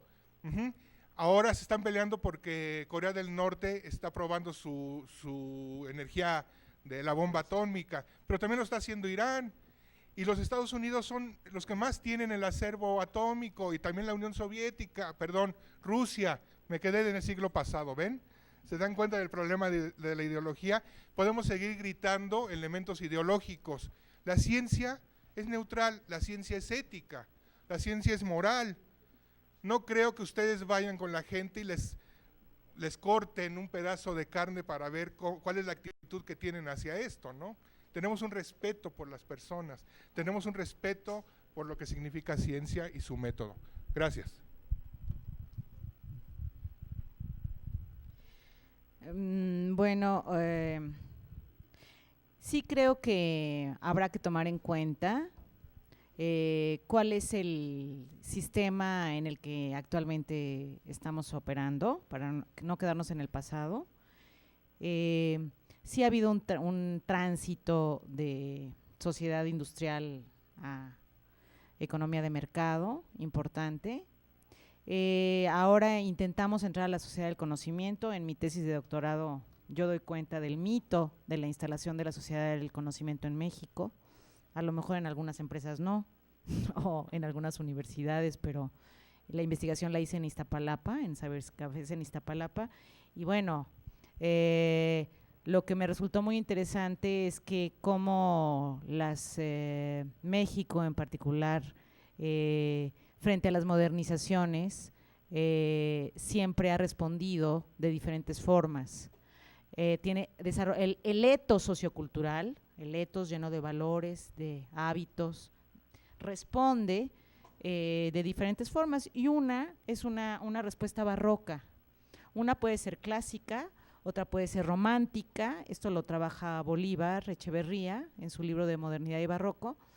La romántica es un poco los hippies que se alejan de toda modernización, y otra es la barroca, que es simulamos, ¿no? Simulamos que, como el ejemplo que él usa es frente a la criolla que usa mantillas, nosotros no podemos usarlo y entonces nos ponemos un rebozo encima, ¿no? O una falda, decían usar.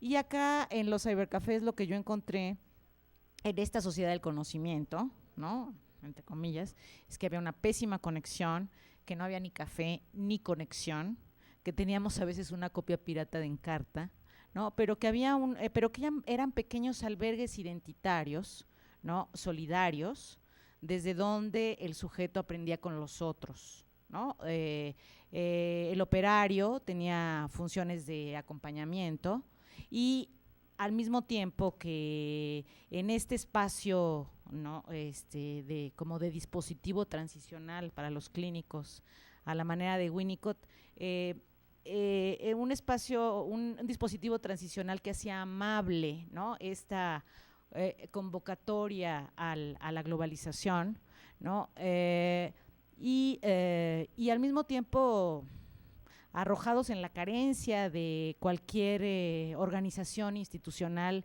que apoyara, ¿no?, estos espacios de la informalidad, donde lo único que se recreaban pues eran individuos medio neobarrocos, ¿no?, actuando, ¿no?, hablando, presentándose, en busca de contactos, llegando a que les hicieran la tarea, ¿no? Y un poco aprendiendo, formándose como siempre en esta cultura de la informalidad y de la ilegalidad en la que estamos. Entonces yo creo que sí habría que tomar en cuenta la diversidad cultural, por supuesto, ¿no? Creo que es lo más rico, ¿no? La heterogeneidad es importante. México es un país que tiene una larga historia, la cual no podemos, desde la prehispania, la cual no podemos, la psicología social no la puede negar, y en esta medida, si tenemos como una visión mucho más amplia de dónde estamos parados, quiénes somos, las herramientas que nos provee o que rápidamente, de las cuales podemos echar manos para las organizaciones de todo tipo, pueden ser mucho más interesantes, creo yo, ¿no? Para la homogeneidad, digo, es sabido que es la muerte, ¿no? En efecto, estos pequeños albergues identitarios, que yo les llamo los cyberbarrocos, están llenos de vida, de afectividad, ¿no?, pero están totalmente fuera de algún programa, ¿no?, de capacitación, de organización, de acompañamiento, tanto de los operarios como de los chicos, ¿no?, para, bueno, digamos, para lograr ya de una mejor conexión y un real acceso a la información, cosa que en efecto pues en nuestros países pues es un mito, ¿no? Sí tenemos que reconocer que hay una inequidad tremenda y que, por ejemplo, la brecha digital en efecto es una brecha digital. Entonces, en la medida en la que seamos como más realistas y demos cuenta de la realidad, podremos desarrollar estrategias, bueno, acompañar, ¿no?, más bien acompañar a los sujetos como dice Canclini, en estas estrategias para entrar y salir de la modernidad, ¿no?, que todo el tiempo estamos de manera creativa desarrollando. Bueno, gracias. Les agradezco al doctor Herrera, al doctor Dorantes, a la doctora Fuentes. A la maestra Fuentes, pero ya por poquito, quisiéramos pedirles a nuestros compañeros en Zacatecas Si tienen alguna pregunta para el panel, por favor. No, muchas gracias. Está interesante, pero no hay preguntas. Gracias. Gracias. En Perú, vamos a Perú. ¿En Perú tenemos algo? Me dicen que por horario parece que tampoco. Entonces, ¿alguna otra pregunta de los que estamos acá? Ah, ahí está Perú, ahí está Perú. ¿Hay alguna pregunta? ¿Tienen alguna pregunta en Perú? No. Por el momento ninguna. Gracias. Gracias. Pasamos entonces a la UAM Iztapalapa. ¿Algún comentario? Allá tenemos la última pregunta por cuestiones de tiempo. Por favor, gracias. Sí, gracias. Mi nombre es Sergio, soy estudiante de biología. Ingresé el año pasado. Cuando ingresé encontré una hoja pegada en la pared con unos dibujos secuenciados. Era un alumno que entraba a la universidad, lo diseñaban con su cabeza redonda. Lo diseñaban con su cabeza redonda. Y poco a poco en su proceso salía un alumno con su cabeza cuadrada. Eso me llamó la atención. Relacionando mi materia, que es biología, un profesor me comenta que el salario mejor pagado en Estados Unidos es para un ingeniero ambiental, a una persona que se dedica a hacer impacto ambiental. Eso es el mejor salario ahorita, el mejor puesto, el más peleado. Pero ¿por qué? Porque después de unos estudios que se hacen para ver la viabilidad de un proyecto, de un desarrollo, se ve que ese proyecto tiene trabas, en los resultados tiene trabas, no hay viabilidad. Pero la persona que se dedica a dar el veredicto de impacto ambiental solamente tiene que firmar. O sea, todos sus resultados ya quedaron a un lado. Yo trabajé en un laboratorio ambiental, encontré compañeros egresados del área de bioquímica que llevaban problemas para relacionarse dentro del área de trabajo, peleaban entre ellos mucho, había una cosa como de celo profesional, no sé si alguien lo maneja ese concepto. Después encuentro aquí que viene un candidato a la gubernatura del Distrito Federal y hay una división en el auditorio de alumnos que queremos que se salga este señor de la universidad y alumnos que pelean que se quede. Encuentro una división muy marcada. Sí. Entonces mi pregunta, noto como que si hubiera dos tendencias en el área de psicología social aquí en la universidad. Bueno, además en el área nacional. Una podría ser, yo la podría llamar como la sociedad de mercado, la otra no le podría dar un nombre. O sea, la sociedad de mercado lo que está ganando ahorita, eso que el ingeniero ambiental firma por el interés económico que tiene el empresario y no por el interés que puede tener el ambiente, ¿no? Conservar nuestro ambiente, que si hay un daño ecológico, pues no importa, porque lo que importa es el aprovechamiento económico de unos cuantos.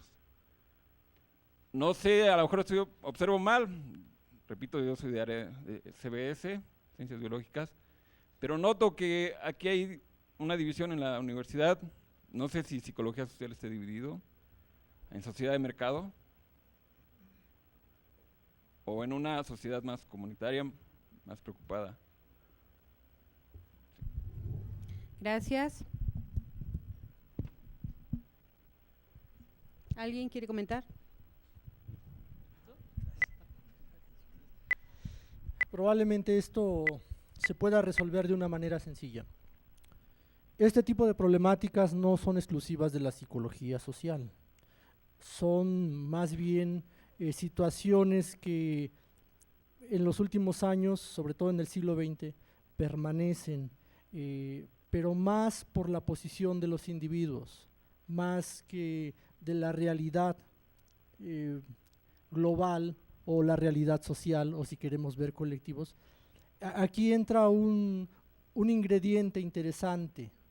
Es algo así como el sociograma para los psicólogos sociales, que para los psicólogos sociales, para quizá una buena cantidad ya quedó en la historia, y resulta ser que el sociograma fue rescatado por los matemáticos y están haciendo unas matrices tremendas para el Congreso de Estados Unidos y para la política mexicana, ¿no?, que estamos haciendo los psicólogos sociales, pregunto.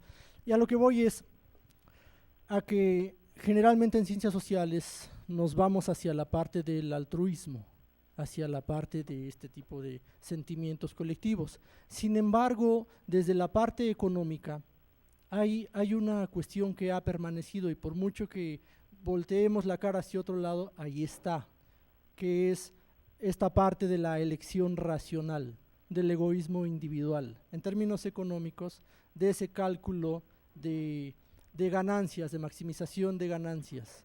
Entonces, tendríamos que ver en qué escenario estamos, más que nada, y cuál es el posicionamiento, qué tipo de postura está teniendo el investigador, el maestro, el estudiante dentro de las ciencias sociales, inclusive dentro de ciencias biológicas. Es decir, ¿hacia dónde va su trabajo? Hacia el beneficio de la comunidad en la que vive, que por cierto las organizaciones productivas se conciben como una forma, una vez que alcanzan su meta, como una forma de producir beneficios a la sociedad, paradójicamente. Entonces, habría que ver en dónde está posicionado el individuo, más allá de tratar de resolver o tratar de armonizar o que no haya tensiones. Probablemente esas tensiones son parte del crecimiento de las disciplinas.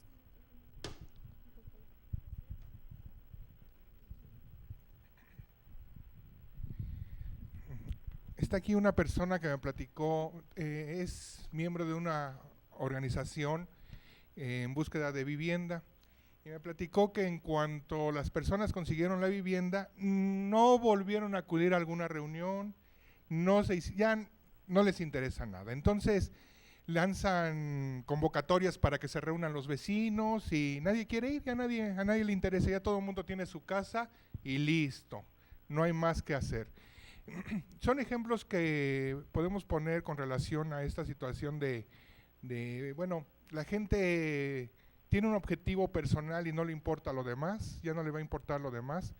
Yo creo que, hablando ya del siglo XXI y de este ambiente posmoderno que nos está tocando vivir, yo creo que hay que manejar un cambio de actitud.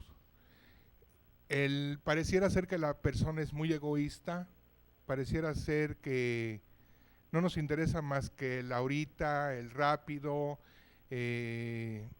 Bueno, en el caso de las instituciones educativas como la UAM nos interesa la MB, si no, bueno, o hay algunos conformistas que dicen, la S está bien, ¿no? Pero en general, en mi tiempo no peleábamos tanto la calificación porque decíamos, bueno, acepto esto.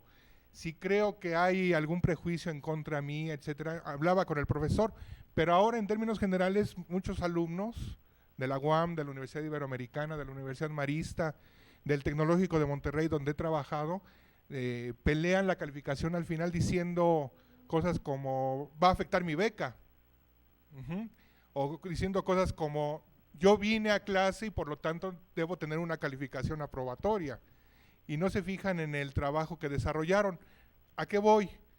Como individuos parece ser que somos muy egoístas, obviamente, pero lo del altruismo que acaban de mencionar, sobre todo en el ámbito de los estudiantes de las ciencias sociales, pareciera que está presente ahí, pero a mí, Carlos Dorantes, no me queda claro porque la gente que egresa, ya sea de esta institución o de otras, hacen de lado los objetivos sociales, los objetivos altruistas, creen que dando unos centavos para el Teletón es más que suficiente cuando resulta que hay que trabajar. Bueno, lo que yo les decía, no me importa tirar una colilla de cigarro porque, pues ¿a quién afecto, no? Va a pasar el barrendero, pago mis impuestos, soy buena persona, estudié, tengo un título universitario. Se habla de emancipación en el siglo XX y en el siglo XXI. Las personas somos libres, ustedes son libres porque pueden venir a estudiar, tienen horas para dedicar al estudio, 6, 8 horas diarias para ponerse a leer, cosas que no, tiempo que no tiene un obrero, por ejemplo. Un obrero trabaja 8 horas y disculpen la expresión, es una friega. Una vez tuve posibilidad de ir a cargar limas de acero y en el primer día me descompuse, no me podía levantar al día siguiente y tenía 60 años menos. Preferí, y ese es un ejemplo que también se dio aquí en la UAM, un alumno se dijo, ya no quiero estudiar, y se fue a trabajar con su papá a una ferretería. A las 2 semanas regresó y dijo, para mí es más fácil estudiar, porque allá afuera está muy amolada la situación. No es que sea fácil estudiar, pero tenemos un perfil para hacer esto y tenemos horas para estar aquí escuchando a 3 ponentes que nos hablen de medio ambiente, que nos hablen de las organizaciones productivas. Dentro de todo eso, dentro de todo ese ámbito, ¿qué esperamos como profesionistas, como estudiantes y como profesionistas para podernos hacer cargo de estas cosas, de esta situación como personas, como profesionistas, como hijos, como futuros padres? Ustedes tienen el conocimiento, el doctor Herrera, la maestra Fuentes, hablaban del conocimiento, ustedes tienen el conocimiento, lo van a utilizar para ustedes, van a ser libres, pero no hemos emancipado a nuestra sociedad. La sociedad sigue estando exactamente o peor de amolada que como estaba hace años. Sigue habiendo pobres, sigue habiendo hijos sin padres, sigue habiendo mujeres golpeadas, sigue habiendo basura, hay menos agua. No es que nosotros seamos libres y ya, yo estoy haciendo lo que me corresponde hacer, decimos, ¿no? Estudio, soy buen hijo, no me drogo, eso espero, no me drogo, o sea, no tengo adicciones, etcétera. Y lo demás está ahí, no me importa. Entonces la situación es, ¿qué podemos hacer? Más que pensar en que hay grupos, dos tendencias, etcétera, que eso es muy importante, la realidad es pensar en uno mismo. ¿Qué estoy haciendo para emancipar a la sociedad? No solamente para ser libre. Una mujer que esté estudiando como ustedes, compañeras aquí, que no esté preocupada de que la vayan a violar, de que no esté preocupada porque la van a golpear el domingo en la tarde. Ahora ya pasaron los partidos de fútbol al domingo en la tarde porque para la Procuraduría de la República las mujeres son más golpeadas después de los partidos, ya se echaron las chelas, etcétera, etcétera. Pasaron los partidos a la tarde para que ya en la nochecita todo el mundo se vaya a la cama y no haya tantas mujeres golpeadas. Pero ustedes, compañeras, y me voy a incluir ahí también como compañero, ¿qué estamos haciendo para que ya no haya tantas mujeres golpeadas? Para que no salgamos y estén los muchachos chemeando. ¿Qué estamos haciendo? Yo hago lo mío. Yo estudio, soy buen hijo, no llego tarde a clase, tengo puras MBs, tengo una beca y más cosas, ¿no? Y más cosas. Yo creo que la idea va por ahí, la idea de ser un buen profesionista, de ser un buen estudiante y de ser un buen ciudadano. Ya fui a votar ¿y cuál es el problema? Yo voté por el adecuado, ¿no? Por quien haya votado, Entonces, cosas así. Disculpen por tener tanto el micrófono. Gracias.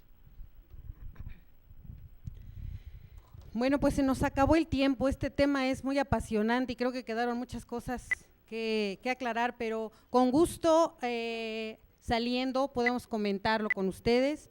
Fue una mesa muy, muy interesante. Les agradezco su paciencia, su ánimo, sus preguntas. Agradecemos a las universidades que ya están desconectadas.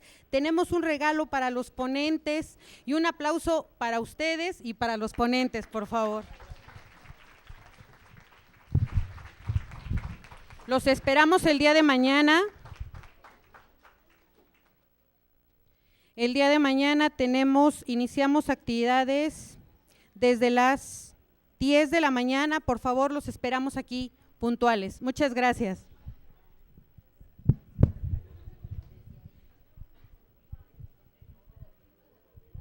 está Perú, ¿eh? Hola, buenas tardes, Perú, ¿me escuchas? Buenas tardes, Perú.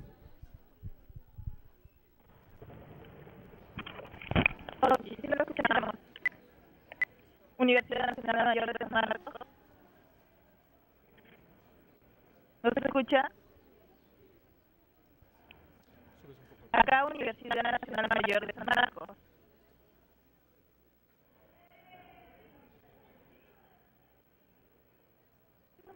No escucho, ¿me escuchan?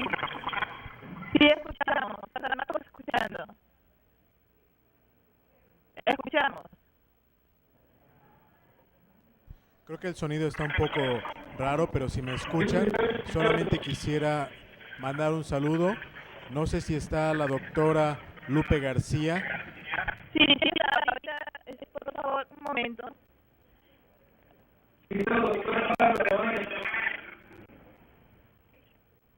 La paso para la doctora Lupe García. ¿Está pidiendo hablar con usted? ¿Sí? Acá la doctora Lupe García. Estimada Lupe, ¿cómo estás? Gusto de verte otra vez. De igual manera, mucho gusto. Qué alegría me da que por esa vía estemos conectados. Igual, un abrazo bien fuerte para ti. ¿Cómo estás? Te escucho, te escucho. Sí, no, te preguntaba cómo está. Acá estamos contentos por el simposio. Mañana ya hemos estado intentando la comunicación. Mañana vamos a tener a nuestros alumnos de Psicología Social para que puedan participar más directamente. Pues muchísimas gracias, doctora Lupe García, por la posibilidad de interactuar con usted, con sus profesores, con sus alumnos. Para la Universidad Metropolitana es un orgullo, es un placer poder interactuar. Una persona tan dedicada como usted, doctora, tan atenta como siempre, pero sobre todo tan amiga. Te agradezco mucho, estimada Lupe. Perdón por la familiaridad con la que trato a la decana. Seguramente tus profesores dirán, pero ¿cómo se atreve este joven mexicano? Pero es parte de esa historia chilena que alguna vez contaremos. Muchas gracias, y atrévete todo lo que quieras. No hay ningún problema. Somos colegas, amigos, y qué alegría realmente. Soy Lupe y además un nombre muy común en México. El nombre de Lupe es el nombre más común en México, ¿no es cierto? Entonces, trátame así con toda la familiaridad. Gracias amigos, gracias a todos por habernos permitido este enlace, y creo que va a ser el inicio de otras coordinaciones que tengamos que hacer, y de repente al revés, algunos centros nuestros puedan ser separados aquí en México y tener un diálogo más fluido con ustedes. Nos daría muchísimo gusto. Será un placer hacer ese diálogo. En este momento, bueno, tuvimos un primer acercamiento. Nos encantará poder posteriormente escucharlos, que nos platiquen también sus vivencias, sus temores también. Como ven, aquí la mesa se refirió a muchas cosas de ese estilo y que nos unen académicamente. Un abrazo, mañana estaremos pendientes entonces y el resto de la semana. Muchas gracias y gracias al público, a tus profesores y alumnos, no alcanzo a ver a todos. Gracias por la paciencia. Muchas gracias aquí nuevamente y estaremos comunicándonos. Adiós.